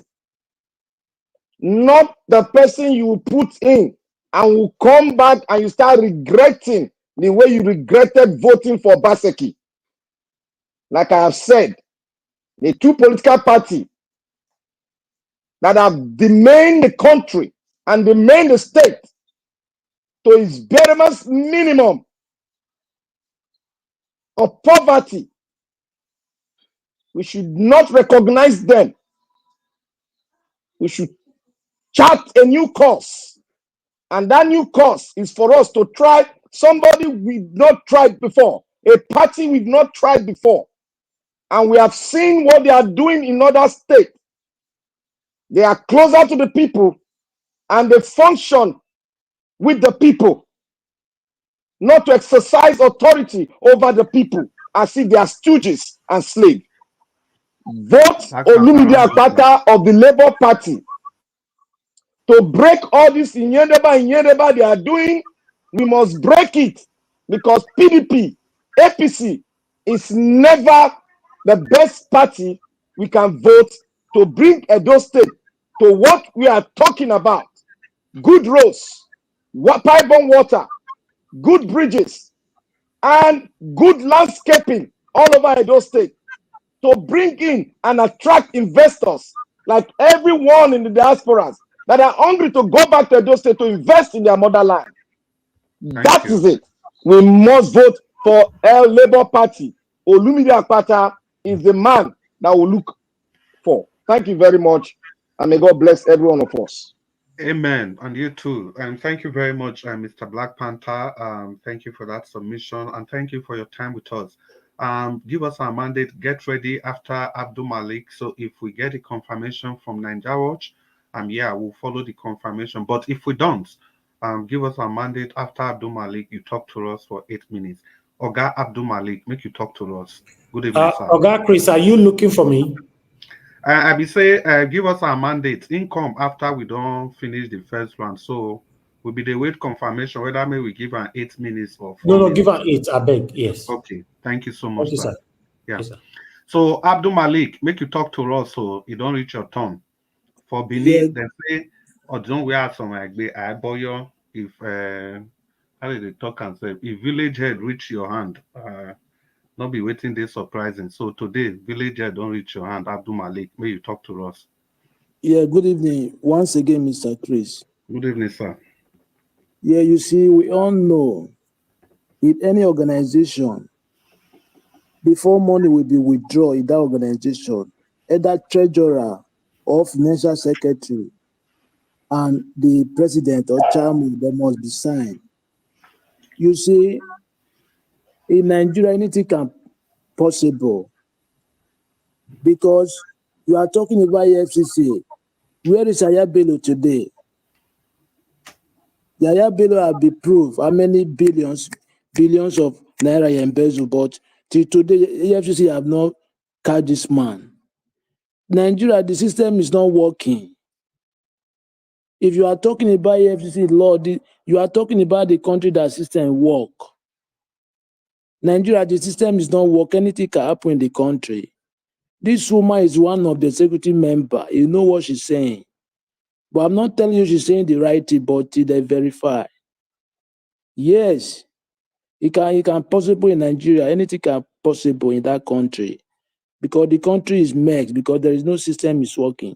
If EFCC is there, where is Yaya Bello today? How many months now? He has not been proved, but he's still living in that country.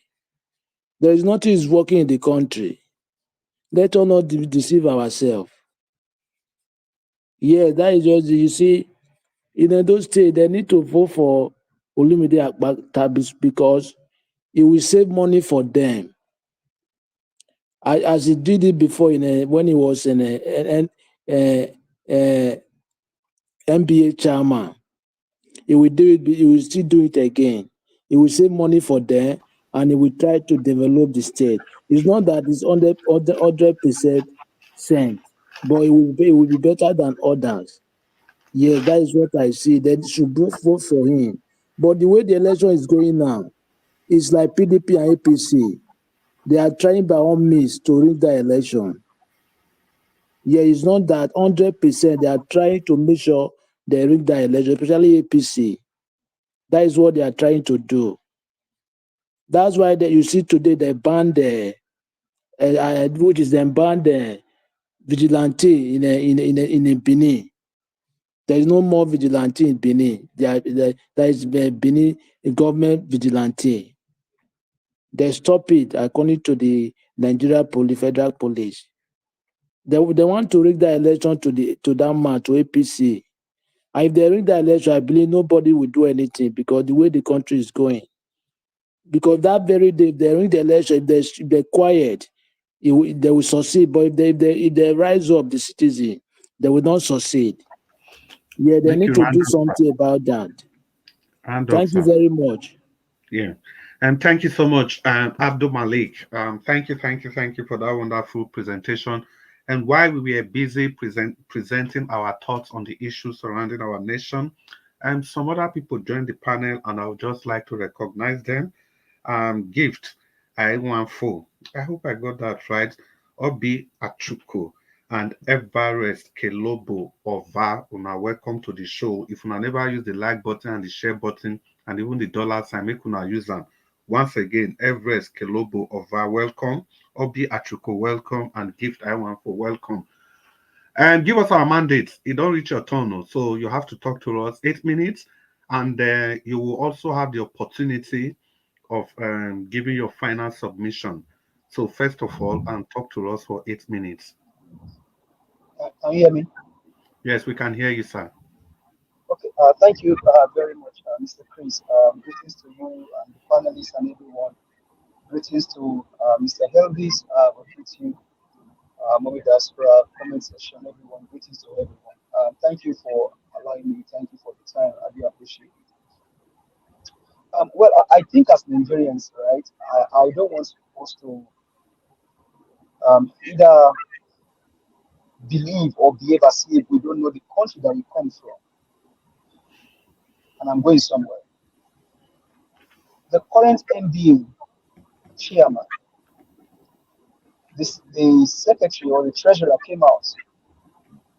You know, the last financial report presented by them, the lady was not among the people that did the financial report. That's MBA under Maikawa or Maikafi is his name. Today, why results is being forged all over the nation, and why has not taken anybody to court. In the last election, the governor of Enugu State was taken to court because of what? Forged NYC certificates. Do you know what the court said? The court now have to tell NYC that the certificate that the guy have is their certificate, even though they brought NYC officials to that place. The court told them that, oh, it is your certificate, so you must accept it. Now, on the issue of Labour Party,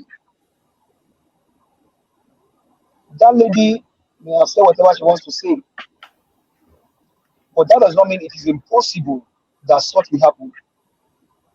Is it not in our eyes here or in our ears here we are hearing that network experts in banks in Nigeria are the one now frauding customers' accounts in Nigeria? In fact, it is even brought to our notice that even directors of bank in Nigeria are even stealing from their clients. It is not alleged, it's over the news. So let's not act as if this one is the strange news. I don't know for how long you might have left Nigeria. The list is everywhere. In fact, your current president, forged certificate. He didn't only forge certificates in Nigeria, he forged certificates from Chicago. And we are asking that, hey, there is not, if it is Nigeria, there is nothing that is impossible. It is not in Nigeria. People go for medical surgery before they get home. One of their kidneys already missing. If it is Nigeria, under the current government and under the system that we have today, there is nothing that is impossible. More so, the party can decide what they want to do. Did they even send a notice to the bank and say, okay, this person is dead? The organization reserve the right to have sent a notice to them. You may think that, oh, the person is dead. His signature is not needed anymore. But the organization didn't even take any clue to even act on that. So for me, there is not. If it is Nigeria, there is nothing that's impossible. In as much as even the president in court is a criminal drug baron, and up until today, the Supreme Court is still saying that the certificates. I don't even know what they even say about the certificates saga. So there's no Nigeria that can act as a saint. The bishops, the pastors that the Jew on the Jew, they know what is happening. Even them now, they use all these little microfinance bank. Do you know that they use them as money laundering allegedly? So my people, now Nigeria, you are in Nigeria born. Let's not act as if we are saints. We know what is happening in our country. There's no roof we fall, and nothing will happen. Oluchi has indicted not only Abure, she has indicted the bank. And if the bank is honorable enough, let them defend it.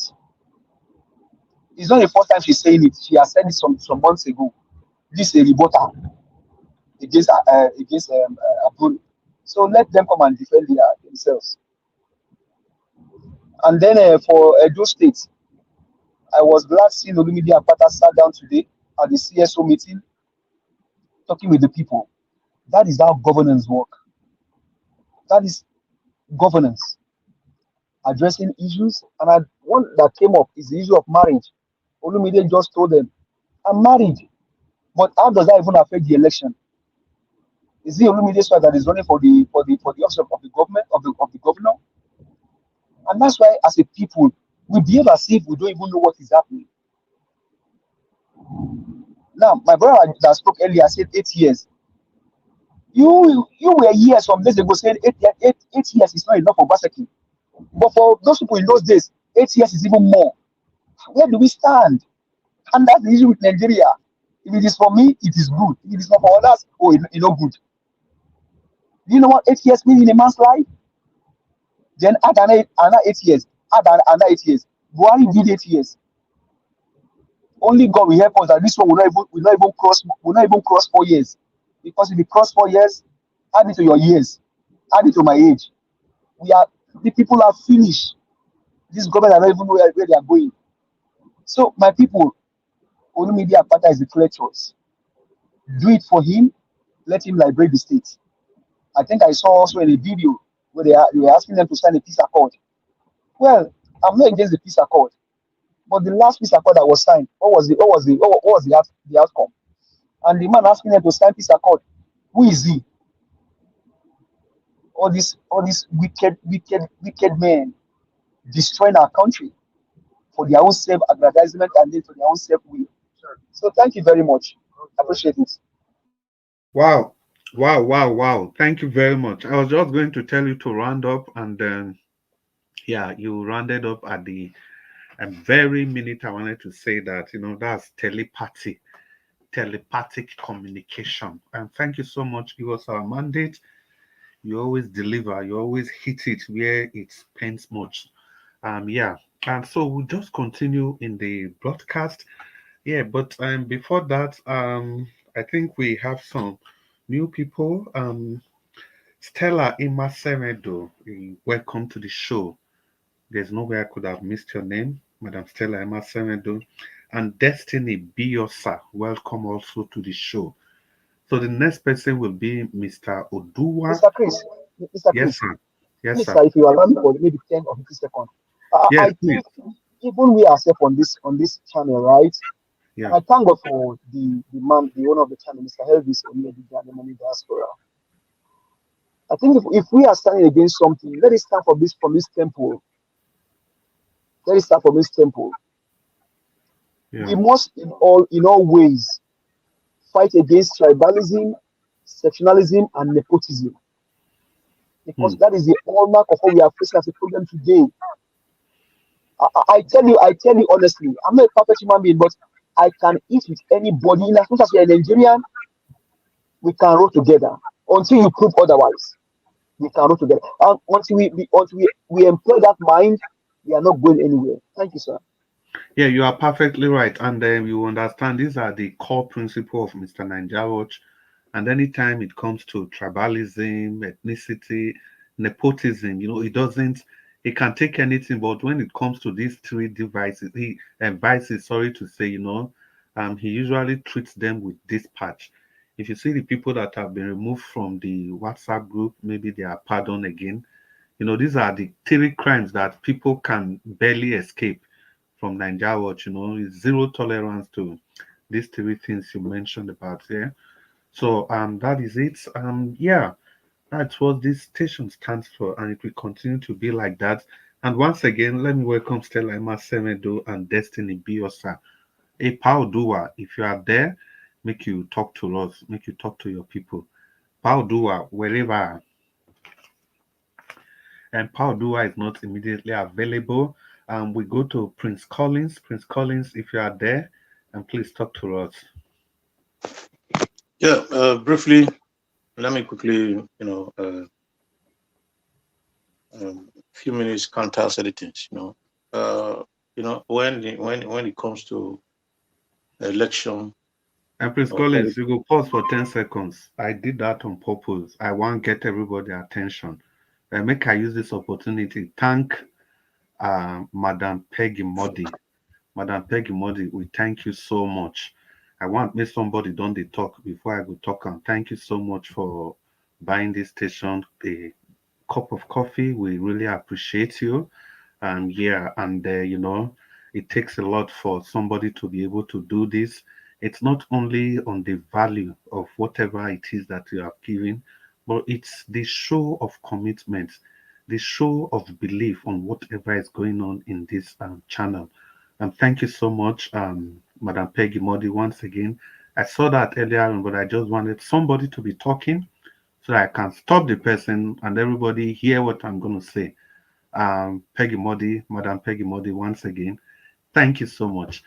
Yeah, my brother, Prince Collins, now in my cut short. Sorry for cutting your trend of thought, but it was for a purpose. You know, we are there together. You're not old man for this station. Now make me Yeah, do am that's for fine. you. That's fine. There's no Now no make me issue at do am all. for your turn. So make you continue. No, it's no issue at all. Thank you, sir. What I'm trying to say is that politics election is not a draw. They are fair. It's like 8 years has become a big issue. That I said 8 years is not. It be reach my body. It's not. They called you. You didn't answer. So when I finish, probably you'll be cut, sir. So 8 years. Like I said before, before I start to talk, I will always say that there is no, in terms of performance, there is no government all over the country that is really doing what they are supposed to do. Then I will come down to compare what is on ground. Even if the best performance has 20%, is going to be first, and the second performer has 10%, is going to be second. So that cannot be emphasized. So when I say 8 years, it's not too long. Actually, 8 years is not forever. So I repeat, I stand by my words. I'm not saying 8 years is enough to do everything. You can't turn a state to paradise under 8 years. That's why democracy is a continuity. So when I say 8 years, it's not an issue that we start emphasizing because I now said another 8 years was wasted. So what I'm saying is that 8 years wasted is like 16 years backward. So if there is performance and people are saying that the performance is not enough, it's not a yardstick because we are campaigning to emphasize on it as if maybe someone has spoken ill of anything. So if you are supporting your candidate, I'm coming. Let me finish. Don't Don't interrupt me. When you were talking, I didn't interrupt you. When you are campaigning, when you have your own candidate, everybody have right. This is a democracy, and we have right to campaign for a candidate. So whatever you use at this point in time to campaign for your candidate is what you know best to campaign for your candidate. So we cannot hypnotize ourselves or subject ourselves to discrimination because of what we are saying. Because at this moment, we should know that this campaign is just for a short while, and it's going to take like possibly a week or two, and it's going to be over. And we shouldn't forget the purpose of coming together as one body. But at this present time, we have right to campaign for a candidate because your choice of your candidate is purposely by you and not any other person. So your view as regarding one candidate cannot be the view of the second person. So for me, Aswin Godaro is best for the job right now. That is for me, and you can't change that. So Nigerians, though people support Aswin Godaro, if he wins, fine. If he's not going to win, that's fine. Most of us here won't be casting our votes. We are just saying our view because of our big interest. For me, Aswin Godaro is the best. Thank you very much. Yeah, thank you very much, Prince Collins, and thank you for accepting our apology for that earlier interjection. Yeah, we did it for the benefit of the station. Yeah, thank you so much, Prince Collins, once again. And we'll just move on to Mr. Dua. Mr. Dua, if you are ready, you talk to us. Mateka Okay. Thank you. Thank you, Mr. sir. Dua, what don't we ask for my I boyo Guimagwan?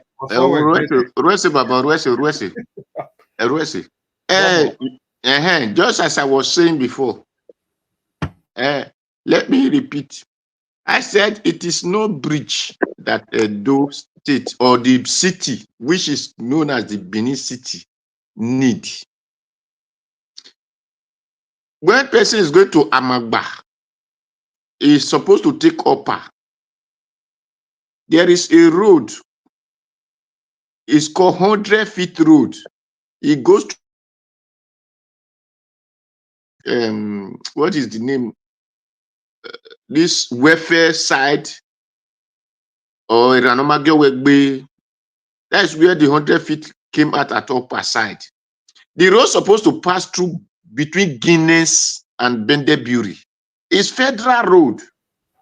If that road were tied, there is no vehicle that is coming from upper Supomba that's supposed to come through Ibubahi or Ted. All of them supposed to go through that place. Even if you are going to Sapler, you're supposed to take them. Now, if you are going through to Uniben, there are multiple roads like is it Coste? Coste start from the moat, Victory. It's supposed to be federal road, wide road. Go direct to Uniben. When you enter Medica, from Medica, it leads you. From there, it's straight to Uniben. If all those roads are being tied the way it's supposed to, we had many roads, Uwelu side or Ibaike side. We have roads that are supposed to be tied, which are not tied. These are the reason you see hold up in the one that they did. All the vehicles are forcing themselves into it. So it's not by overhead bridge, but it's to put the right road in the right, or even between third and second. There is a road from is it Virginia, something like that, Virginia, straight to Ekiosa or close to Ekiosa. If that road is being tied, people there will not be passing second or first or third. That road will be a major road. There are many roads which are supposed to be a major road, but they are not being tied. It's where you see that anyone that is not tied, people we are saying there's hold up. Now, even all this one that is tied, there are the road you're supposed to make it one way, but we leave it as two ways. So these are the reasons you see hold up. Even like first at Akpakpava, you don't supposed to be it's supposed to be roundabout, but there is a roundabout that's supposed to be there. You will come out through Igun. Igun, you go straight to Bubai. They're supposed to make some area there one way, but all are still two ways. That is why you find the hold up. It is the congestion. It is just because the people who are managing the so ever position you give to them are not the people supposed to be doing it. So that is what I can say. Not by you need overhead bridge or you need underground bridge. It is because put the right things in the right way. Cancel many double lane, make it single lane, and you will see if there will be hold up. As far as 200, you have a road in Edo. Let all those roads be tied. Okay, look at Xavier Road, they call it. The road was a wide road, very wide. When Osunbo time, they went and covered the road and put a gutter in the center. So these are the things that kill most of our road. So they should make it where the way it's supposed to be. And people that are building houses to cover, even putting fence, cover electrical inside their house. All those things are what is doing the state. So we should have wisdom by ourselves and know what is good to do and know the thing that is bad. So, like, my time over. When you round up, sir. Okay, thank you. So even the government that are coming, those state people, they start selling the villages in the name of development. They sold nonsense, and now they are saying they did not tie those roads, they did not do this one. Do they have any plan before they sold those lands? And those places will have been the city that we have in the land today. But because the people have sold it with nonsense way, we are not complaining. So that is why we are not developing. We did not develop, but we make a fun of ourselves in the name of development. Sold all those property that are supposed to be kept for our grandchildren. So that is it. Thank you, Babak. Thank you, Mr. Najawa. Thank everybody. Thank you very much, Mr. Abure, for your submission. I think that road you are talking about, the 100-feet road, I think there's supposed to be a bridge somewhere. That one that's leading from Guinness straight to the whole of Upper Sokbomba. It's supposed to be a bridge because the Uba River crisscross and the back of Guinness. I think there's a big moat there that the NDDC was supposed to have completed. Yeah, no, it did not get to moat. It did not close to moat at all. That road did not close to moat. Ogola River. But there's a river, there's a river, there's a bridge that's supposed to be there. There's a ditch, something like that that's supposed to be Buba there. River. That's Buba River. You call it River, Buba River. If it's Buba River, yes, they will know. Pass through the back of Guinness. That thing has been like that since my childhood. It's a shame that they've not done that. Well, it's federal road, though. Federal road. Federal. It's supposed to be. Those are the reason we are saying we have what do they call senator? This. Those are the people supposed to make sure that road is being done. Where are they? They will just go there and say those who say those who say ni. Thank you very much. Well, like I promised before, give us our mandates, and you have the opportunity to give your final submission. And if you are there, talk to us, sir. It's good to have you on the show. Thank you very much, Mr. Chris, again, for the time. I appreciate it. Thank you. Well, some days ago, you brought the Holy Book, which is the Bible, in the book of Proverbs, that humanity should go and study. When God said, go study the hands. And God was just making an analogy of the winter, the summer, and the fall, like we have it here. How many months is between winter and fall, sir? It's just months, days. The ants gather at that time for themselves and their families, right? Now we have, and I'm not against anybody. We have people now telling us that 8 years is just child's play. No, it's not enough. Don't worry about it. It's not enough.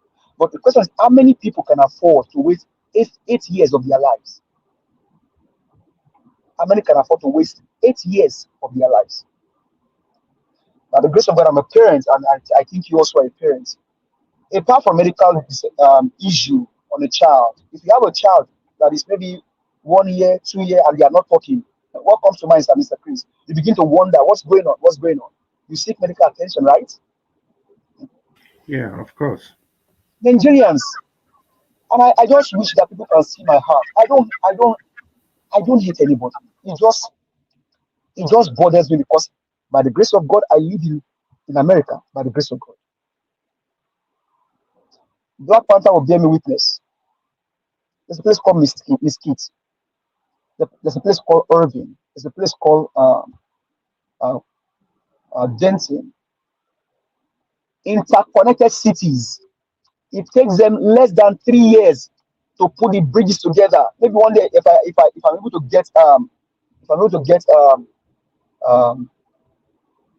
recording, I can get a record and then send to Mr. Elvis to show you how they build bridges, and some as tall as 3-story buildings in less than 3 years, connecting different cities together. And people are saying that 8 years is not enough. Then if 8 years is not enough, then why are we running government? You see, this is it. Understand it now.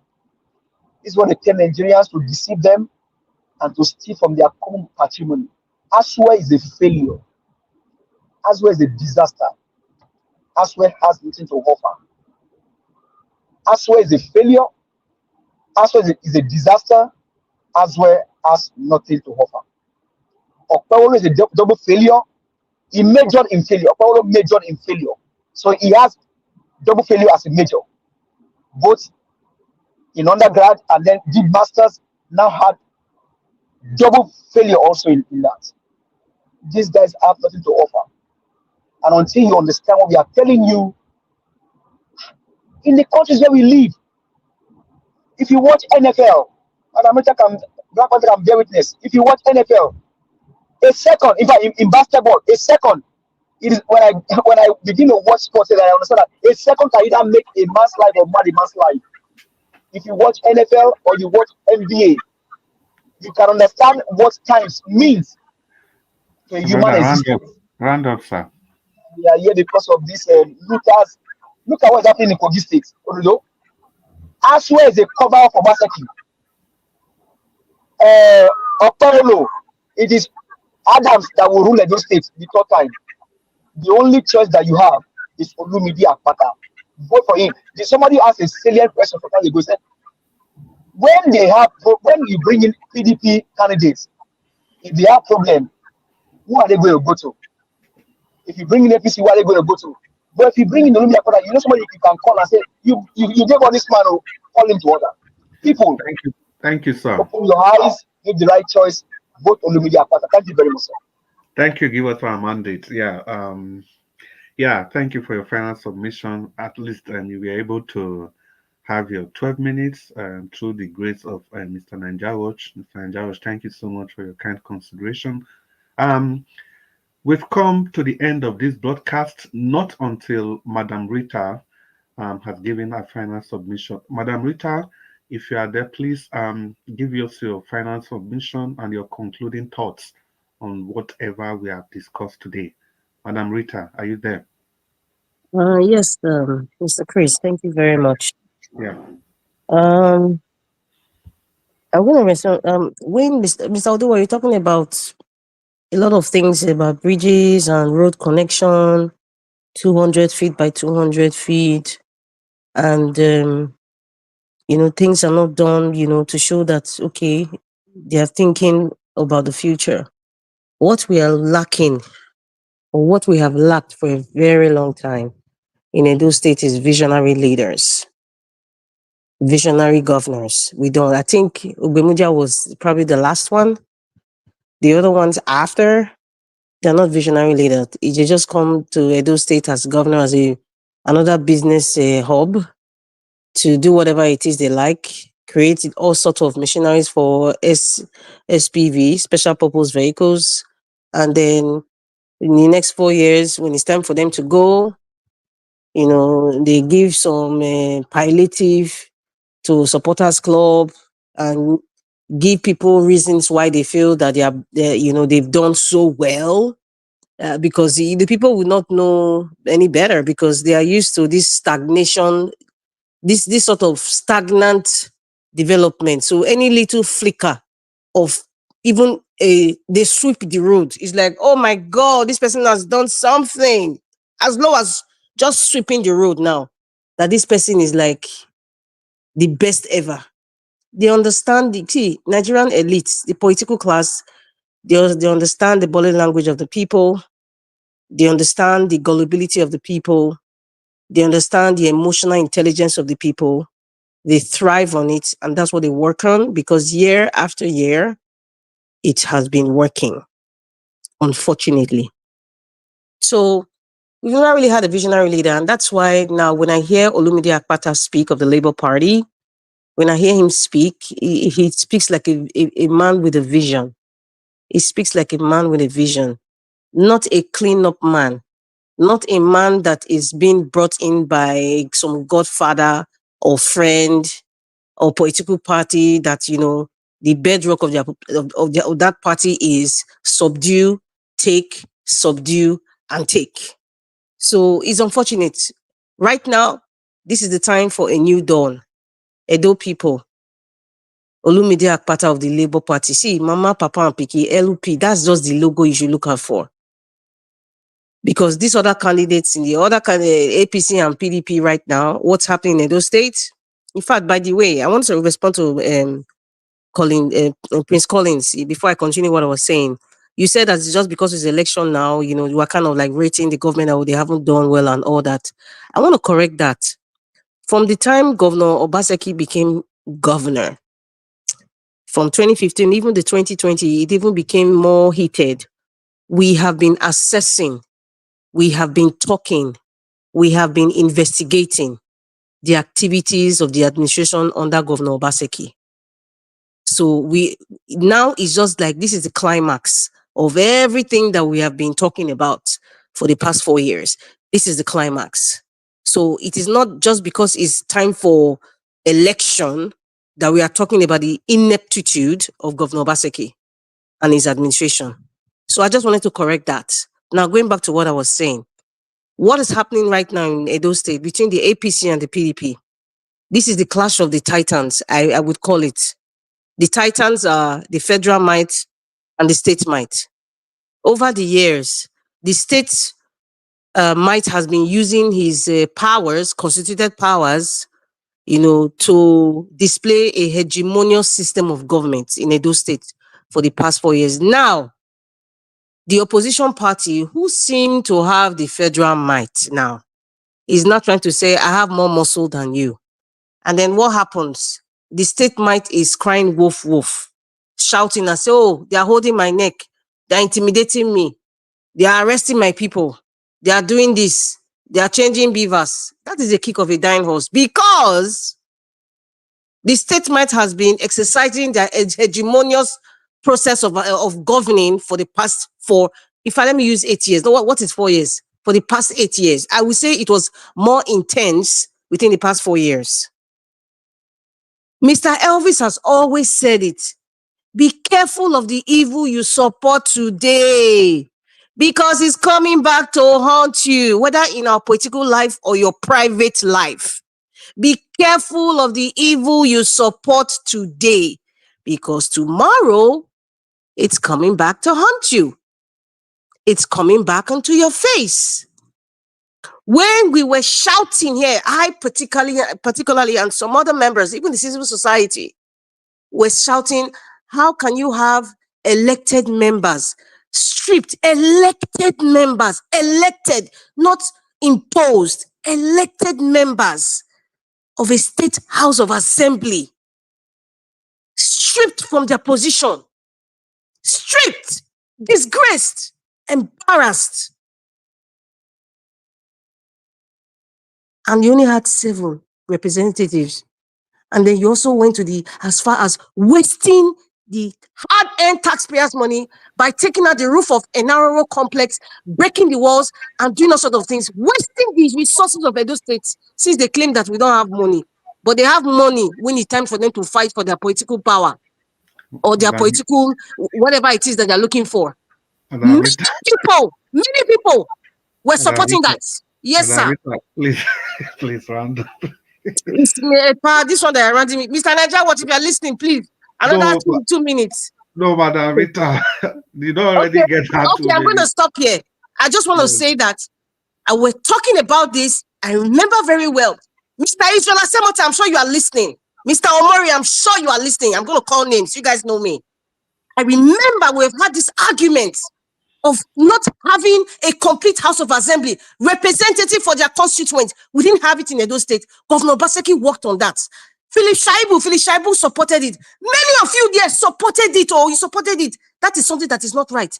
Now, fast forward, and I'm referring to what Mr. Israel Asemota called, I think a couple of days ago, and was saying we should be very careful with this precedent that is happening. You know, they are arresting what these federal might are doing. They are arresting these people, people from the PDP. It will set a precedent. Yes, it will set a precedent which is wrong. But Governor Obaseki set the precedence. So right now is the battle of who has more muscle, who is the most bad guy. At the end of the day, it shows you that this APC and PDP, they are one of the same. They are friends. They don't give a rat's behind it by the people. And that's why people have to look at the Labour Party. Look at the calculations, my people. Open your eyes. Remove the scale of your eyes. Forget about whose turn it is. They don't care about you. They have nothing to offer. Edo State, thank God, some people, it's not me that said it now. Some people in this panel said, Edo State is like a shithole. It's like a village. And then you're not coming to tell me that this person did well. Like, in fact, if it's coming from the people who live in Edo State, I would say maybe there are limitations to them because they haven't seen a better life. But if you live in diaspora and you say he has done well, I'm totally disappointed. Totally disappointed. Thank you very much. Yeah. Thank you, Madam Rita. I didn't know how to stop you. I tried to, but in my mind, I just resolved that the best thing to do. But just become Oliver Twist now. Maybe we can ask for more. Wait, give us our mandate. Give us our mandate. This broadcast itself is a big challenge. So, wait, we always have to. I don't know my brother earlier.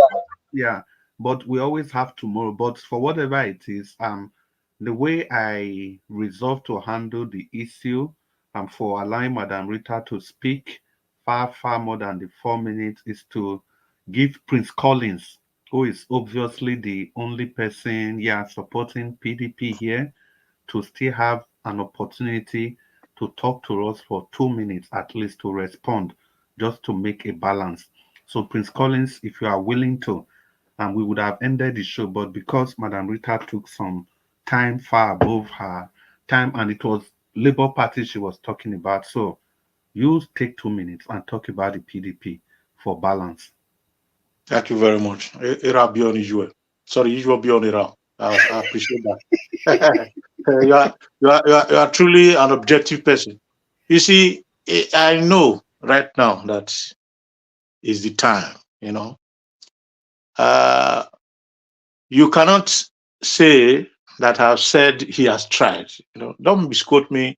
And a lot of you are misquoting me here for even regarding the 8 years short time that I said.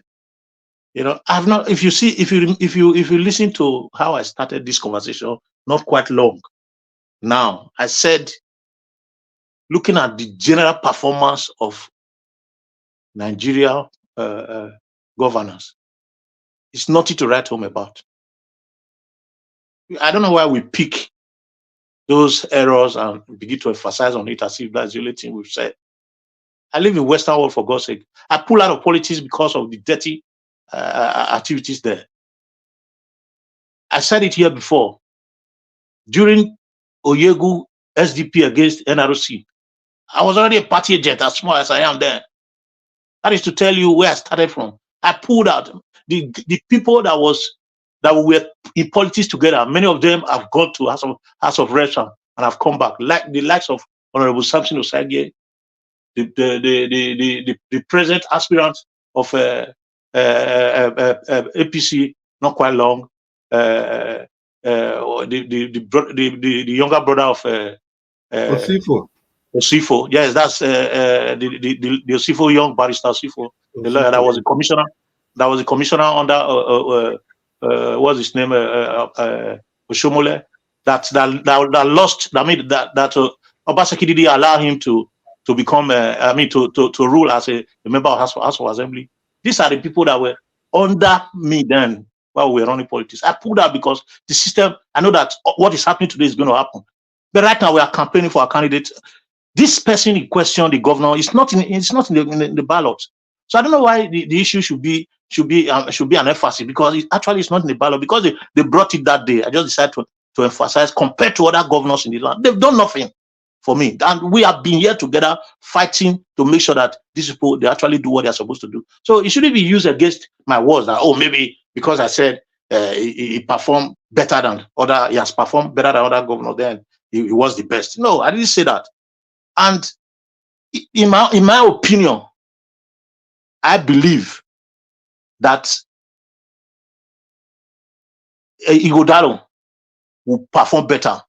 Forget whether PDP or APC or whatever. I look at person. I look at your pedigree as a person. I look at you. I look at what you can do. I look at your capability. Even I don't know his past, but I know that when he comes, I understand what people are saying as regards is cleaning up whatever. But at this present time, it's rugged enough to handle those things. We need rugged leaders. We need people that can say, okay, yes, everybody move. Look at Shomole when he ruled. He was on top. If we don't have a leader that is on top, those people that are ready to siphon our money, they will come back and keep doing what they are doing. Are we going to allow Okpeworo to, if we with the way things are going, if it's outside PDP, APC will drink that election and take it up. We'll be surprised to see Okpeworo there already. Even before election finishes, they are going to announce to us that somebody has won, the way they used to do before APC. So in a short term, it's going to be like this, and very, very soon it's going to be over, and we're going to start again and start our battle. So let us keep our minds together. Let us remember that we are together as brothers and sisters here, and do what we need to do in this election. Continue our race of fighting for a good democracy in Nigeria. Thank you very much, my brother Chris. Wow. What a way to bring the program to an end. Yeah, and before I just invite Mr. Naija Watch, let me quickly give a shout out to everybody that has been on this program, maybe from the beginning, or you joined us halfway, and like two people that are just joining us, Bobby Adams and John Osas. We want to welcome you to this program, and we are just rounding up. And yeah, it's been very, very brilliant evening with you guys. I love all your contributions, but the only pain I have is that if I'm moderating, I like to stay neutral. But for Olumide Akpata, I have to say that every time. Let me give a big shout out to Aniagba, Emeka, Stella Afini, Mercy Foster, Peggy, Madam Peggy Modi, And Peggy Modi, thank you so much for what you did. Your pocket will never ever run dry. Utazi Ikechukwu, we greet you. Abe Johnny, Ikmomosa, Teddy Osage Idehe, Iniobi Vlog, Stella Imasemedo, Madam Stella Imasemedo, we see you. Thanks for joining us. Ijidima, Madam Ijidima, good evening. Tony Africa, DPT, Tony Africa, we greet you. Divine Cross, Jejelaye, Nick Lost, who famously proclaimed that he's an IPOB, and so what? And I said, I love that. And Madam Ahmed Bright, and good evening, Madam Ahmed Bright, and Madam Tusabi, Simple Cooking, Timmy Indibbi. I greet all of you. Ikbomusa Omorige Peters, I greet you all. And Idemuda Patient, special greetings to you. And Agio Deborah, you share from the special greetings of Idemuda Patient. I greet both of you specially, like I've specially greeted every other person. And having said that, I want to specially greet you, Mommy Diaspora, and for everything that you do for this station. Yeah, there are so many things that go on behind the stage to ensure that this broadcast is on air every day, and you are in the thick and thin of it all. We appreciate you. The Lord God will continue to guide and protect you, Mommy Diaspora. Thank you so much. And then I almost left out Abuazi. Abuazi, good evening, and thank you so much for all you do. At this junction, let me say thank you for the people on the panel with us today. And you guys did wonderfully well. And I know in more than 90% of cases, we always keep the conversation civil and straight to the point. And thank you all for everything that you do for your time with us. And the people listening to us from all over the world, please remember to use the like and the share button. Is the least you can do. And then let's not forget the 1 million man mark. That is where our next focus is. That's where our next target is. And I want to assure you guys that if we're able to achieve that, Nigeria Watch is going to be everywhere. It's already everywhere. It's become a household name. And so please, people, let's keep doing it. Let's subscribe. Let's use the like button. Let's use the share button. It has been another wonderful day. At this point, I would like to invite Mr. Nanjawaj, if you are there. Mr. Nanjawaj, I want to hand over the mic to you, and so that you take the final submission and we bow for today. Mr. Nanjawaj, sir, are you there? Mr. Nanjawaj, I think Mr. Nanjawaj is not immediately available. Carry on, it's not available. More than continue now. Wait. Give us two minutes. No, 1 minute. 1 minute. Then we know about burden, Mr. Nanjawaj. Mr. Nanjawaj, are you there? Okay, Peacesoft, if you are there, talk to us 1 minute. Just final thoughts. 1 minute, Mr. Peacesoft. Thank you for hanging on. And I must salute everybody on the panel. Thank you all for hanging on to this minute. So talk to us 1 minute. Okay, thank you. Can you hear me? Yes, we can hear you loud and clear. Okay, thank you, everybody. Yeah, on a final note, I just want to talk about Oluchi Opara. I didn't really have the opportunity to talk about him today. I feel very, very sad. See, Oluchi Opara is the best choice in Edo State. If you like it, if you don't want to suffer for Edo State, if you think that this suffer we did suffer right now for Edo State, say you don't make this kind of thing stay continuing on the long run. So don't make the mistake.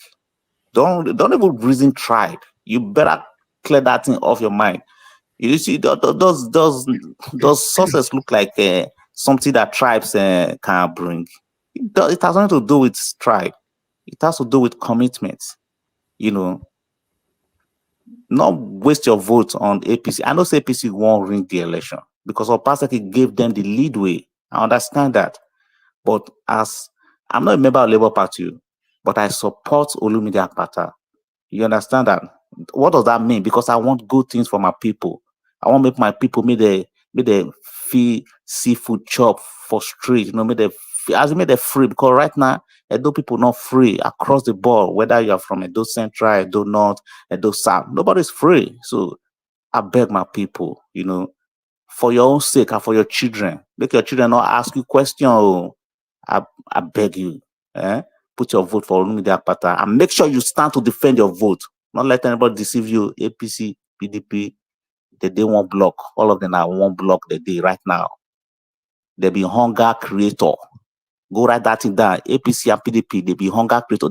They know how to manufacture hunger. Now their policy be that. Now because they like this for this country. You know, understand? Shout out to everybody. God bless you. Yeah, thank you so much, Peace Soft. Although I say 1 minute, but not 2 minutes you take talk. But in that case, we'll just continue almost in that trajectory. And so the next person we will talk to us will be Abdul Malik. Abdul Malik, you still there? Yeah, good evening once again, Mr. Chris. I go do one small magic now. Abdul Malik, wetin go happen be say, just speak your mind. Make I no set time limits. Speak your mind. Make we hear you. And the rest of una go ready to just speak on our mind. But if you don't do too long, I could say me you stop. So Abdul Malik, make you talk to us. God bless you, sir. Yeah, thank you, Mr. Chris, once again. Mm. You see, Nigeria is not working. We need to make the country's system be working. It's a duty for all of us. Because if you take a look, how many years back, we have been saying Nigeria go better, Nigeria go better. Look at the video Nigeria was showed last time. 49 years video, we are still talking the same thing. The same thing, we are still talking about the same thing. How are we going to make this country work for everybody? Because those people that are governing us, they don't know what to do to make the system work. That is a major thing. They are just there to how am I going to put it? To bear that name, to bear the position, to be in the position. But they don't know what it takes to make the system work for the citizen.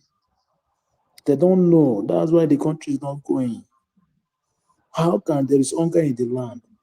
You have the mind to go and buy private jet. It shouldn't be. Why can't you channel that money for the essential need? What is necessary in the country before private jet? Private jet is not running. It will be in there. You will buy it when there is something meaningful for the citizen.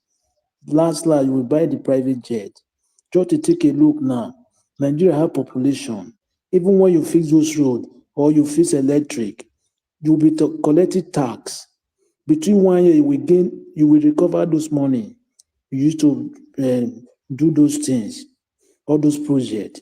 But they don't have that idea. That is a major problem. Thank you, Mr. Chris. Thank you so much, Abdul Malik. Thank you.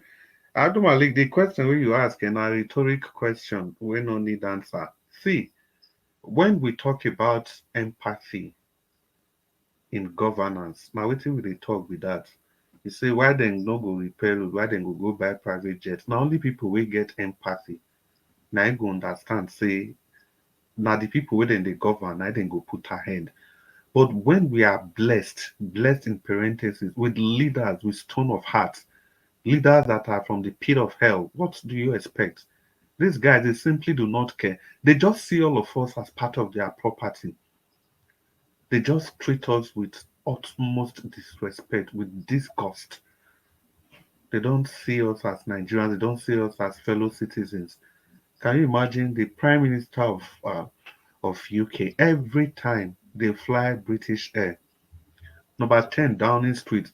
I think somebody said it's a 4-bedroom flat. It used to be a three. It was Peter Obi that said that. It used to be a 3-bedroom flat. I think it was one of the president. Was it Prime Minister Winston Churchill? I think. Because of that Second World War, they had to kind of create an extra room. They call it a strategic room or something like that. That's the place they've been using. Number 10 Downing Street. It used to be somebody's personal property. And at the end of the day, we have the effrontery to say that the colonial masters, they are the ones ruining our lives. It's a shame.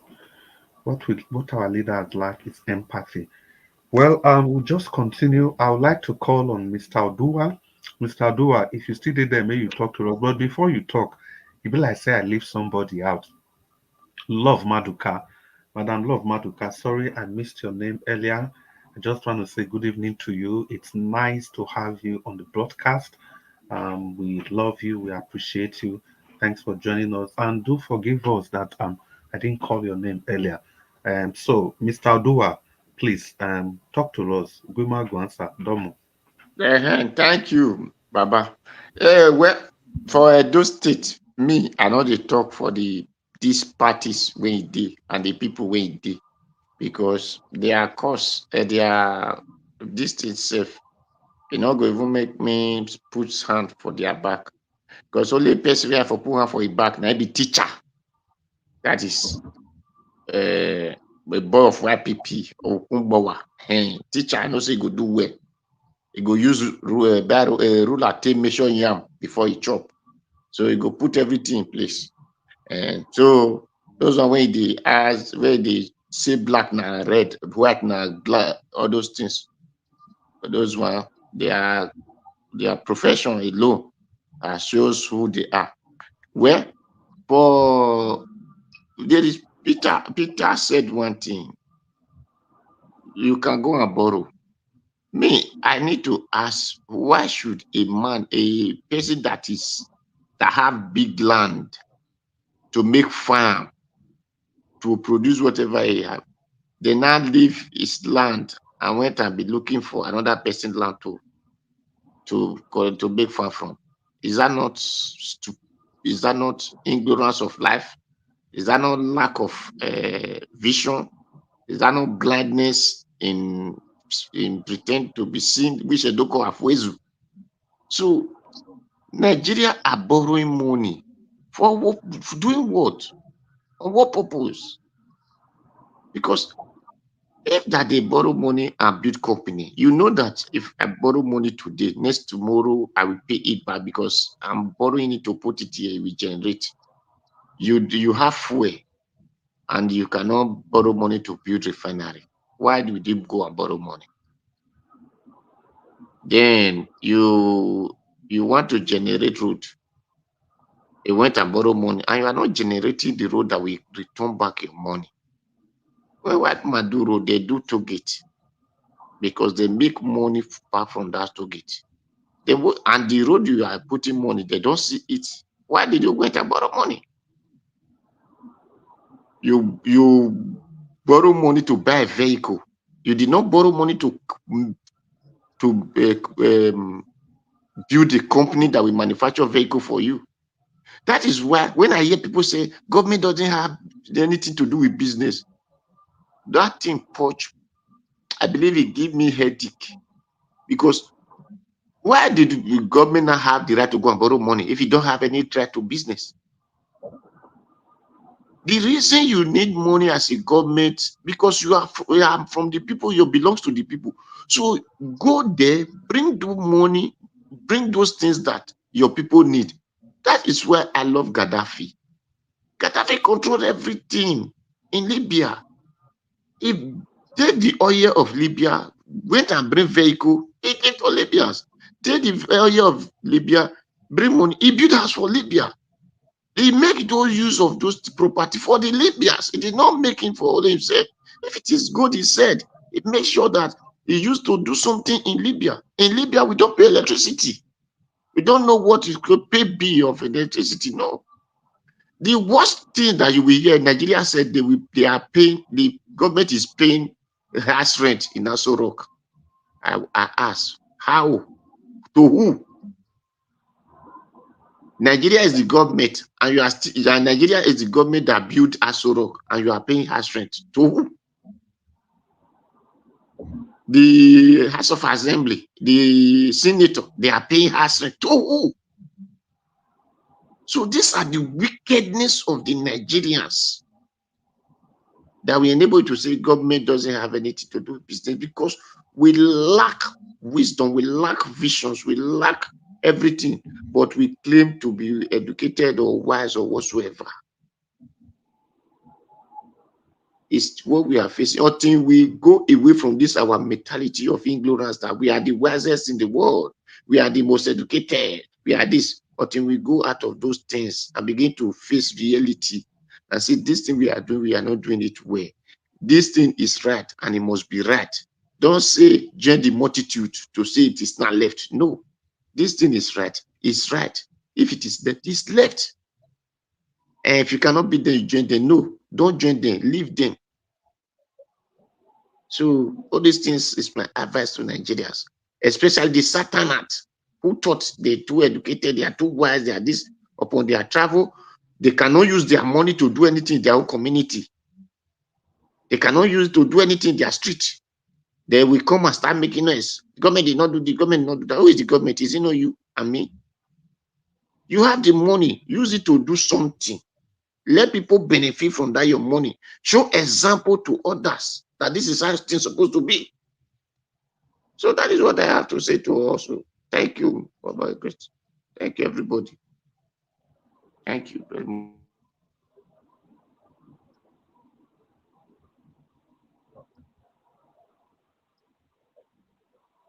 Rita. All right, Mr. Odoa. Thank Madam you, Rita. Mr. Chris, can you hear me? Yes, sir. Okay, thank you very much. Thank you, everyone. I appreciate you all. I guess everybody don't talk, right? Yeah, yeah. Everybody don't talk. Yes, They give everybody 1 minute. I beg Nigeria, it go dey very unfair. Give us our mandate. If you are there, just 1 minute. And the Prince Collins ready for your 1 minute. Unfortunately, we are not go get reach 3 minutes. Okay, give us our mandate. 1 minute. I beg. Mr. Chris, I thought you said I can speak. Madam Rita, I be fair call your name. You know answer. Okay, Madam Rita, you go first. 1 minute. Yeah, thank you very much. I want to say, Mr. Elvis, thank you very much for giving me this opportunity to speak, and my lovely mommy diaspora, and then everybody who's been there supporting one way or the other. God bless you. It's complicated. What's going on now is complicated, but at the end, it's very simple. A lot of people's minds are conflicted because of what the evil virus that has been spread amongst the electorates, talking about tribe, talking about whose turn it is. You know, it has really spoiled the fabric of how politics should be played in modern day society. I'm urging everybody in Edo State, if you're listening to me, tell your brothers and sisters, your mothers and fathers, that right now, since 1999, APC and PDP have been playing this game and there hasn't been any change. So right now, what do you need? We need a new door and a new key. You cannot open a new door with an old key. It will not open. And that new key right now we need is Oluchi Opara of the Labour Party. On the 21st of September, when they bring the ballot paper, please vote Mama, Papa, and Pikin. That's the logo. Mama, Papa, and Pikin. The other parties, they no get anything when they won't give una. They no go change anything. Now business center for them. God bless you all and have a good night. Thank you. If we give you time, you will talk. Give us our mandate. Make you talk to us. 1 minute. I beg. Keep it 1 minute. Okay, thank you, Mr. Chris. Can you hear me clearly? Yeah, loud and clear, sir. Okay, thank you very much. Mr. Malik said something that's very profound, right? He talked about the private jets. 8 years or 4 years or even 1 year will not be enough to build roads. But in less than maybe 1 year, they can buy private jets, they can buy vehicles because they want them, Nigerians to be confused. But we stand on this and we remain on it that Aswe is a failure. Apakomisa is a failure. The only man for the job is Oluchi Opara. So vote LP Mama Papa Pikin for the coming election in those states. And let them not deceive you. Begin to question them because They have every right to do right for you, and they should do it. Thank you. Wow, thank you very much. Prince Collins, make you talk to us, your final submission. Yeah, thank you very much. I want Thank you, to sir. use my 1 minute to appreciate you, particularly Chris, for what you have done. What's that noise?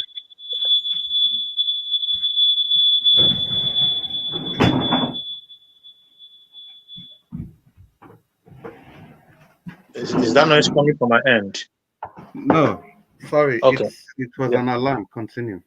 All right. So I want to appreciate you particularly for moderating properly, and I want to appreciate every panelist that have been here today for their wonderful contribution, keeping this station going. I want to appreciate everyone for your time, our viewers at home. Those are the comment section. You are all very, very important to us.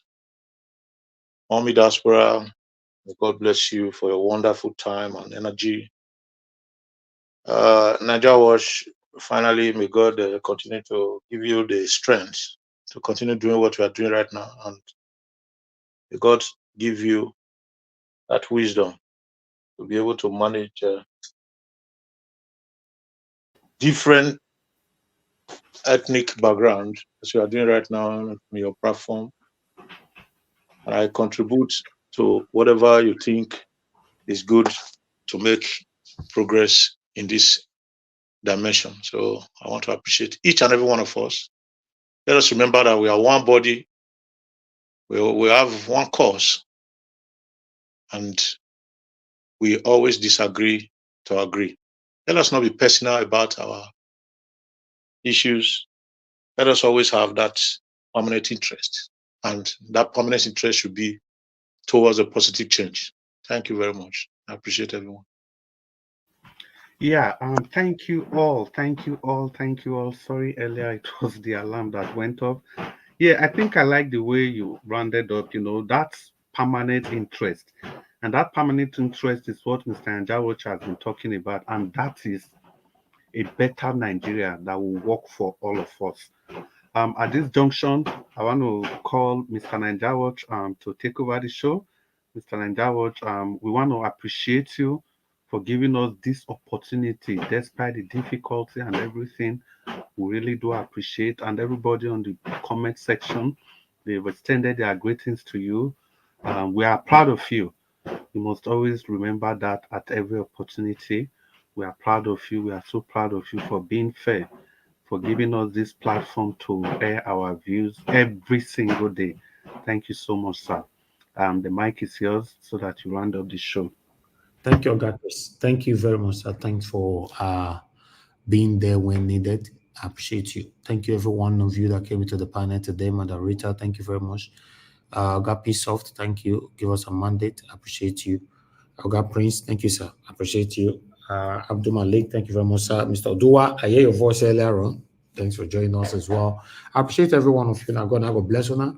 The only people that missed out today now is our callers. Mona, don't worry. I'll give you opportunity to call tomorrow. Say every day not be Christmas. Today I was very, very tight.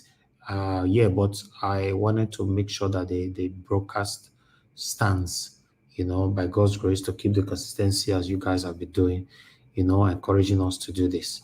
Appreciate you all. Those of you that supported the channel today, Blessed Lady, thank you very much. God bless you. Thank you, Olumide Kiwumi, my brother. I appreciate you. Thank you. Your text earlier on, I actually put on the screen. You said, Elvis, I remember when this lady first came out, people like me accused her of crying wolf, but now she speaks the truth. LP must commended for cleaning the house. But some people disputed or rather disagree with that the woman is lying and all that. I don't know. Anyway, I'll talk on this matter tomorrow. If I talk now, people go shoot my put, and I don't want to make I stand and past this. But this particular issue, me myself go address them tomorrow. Peg Modi, thank you very much, ma. I appreciate you. Thanks for all you do, always. I appreciate every one of you, my wonderful people, every one of you on the comment section started with wonderful. Oh, mommy, thank you very much, mommy. I appreciate you. Thank you so much. And Abo Azi, thank you very much, sir. I appreciate you. Thank you. Patience Demodia, thank you. Love Maduka, thank you. Madam Amen Bright, thank you. Lumide, thank you very much. Tomorrow, try to join us. We need to handle this matter properly. Because today, many of us not there, but the people that came into the panel, and God will bless all of us for keeping the broadcast burning. Thank you very much, Peggy Modi, once more. Thank you, Stella Masemedo. I appreciate you. Thank you, my wonderful people. We've come to the end of the broadcast. So tomorrow, by God's grace, fingers crossed, we'll be here again to continue from where we stop. If you are new to this platform, I want you to understand that we are here crying and looking forward to having a better Nigeria in our time. That's what we're doing here, pouring out our plight daily. 365 days in a year, we are here every day. So if you are here because of that, you want Nigeria to be better in your time, you're in the right place. Or if you are part of the people that want Nigeria to be destroyed, you're in the wrong place. There are different platforms on social media. Everybody uses a platform for different things. But what we're using ours for on this platform is to see Nigeria become a better country in our time. I appreciate you all, guys. Press on the like button before you leave. Help us to share. And those of you listening that have not subscribed to our channel, please subscribe to our channel. Hit the notification bell to be notified whenever we are here, just like this, so that we can have a live interaction. My people, like I talked about before, and yeah, we like me go draw the curtain. Help us to press on the like, help us to share, and have a good night. Bye for now.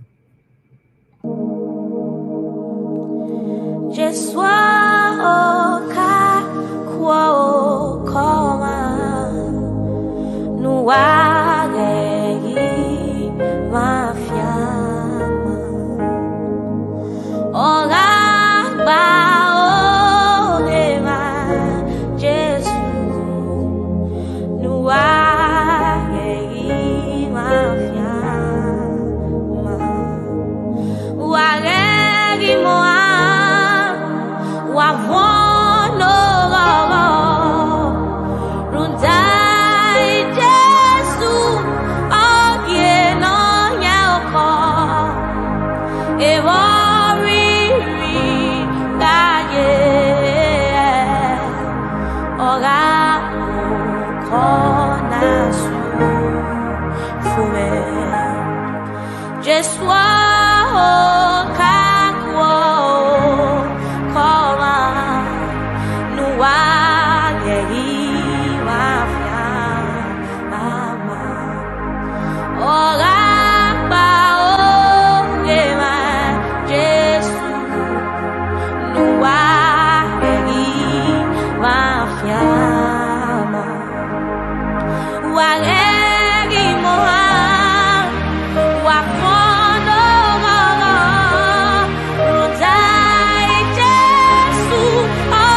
Gesù veni metudie o perani leyo baba re kiame pebe o wa mame wa ebe o perani leyo re kiame pebe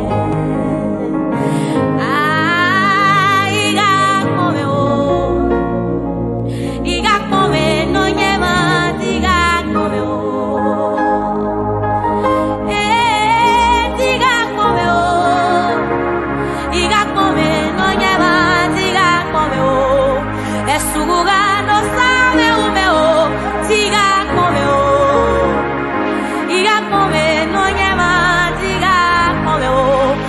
Su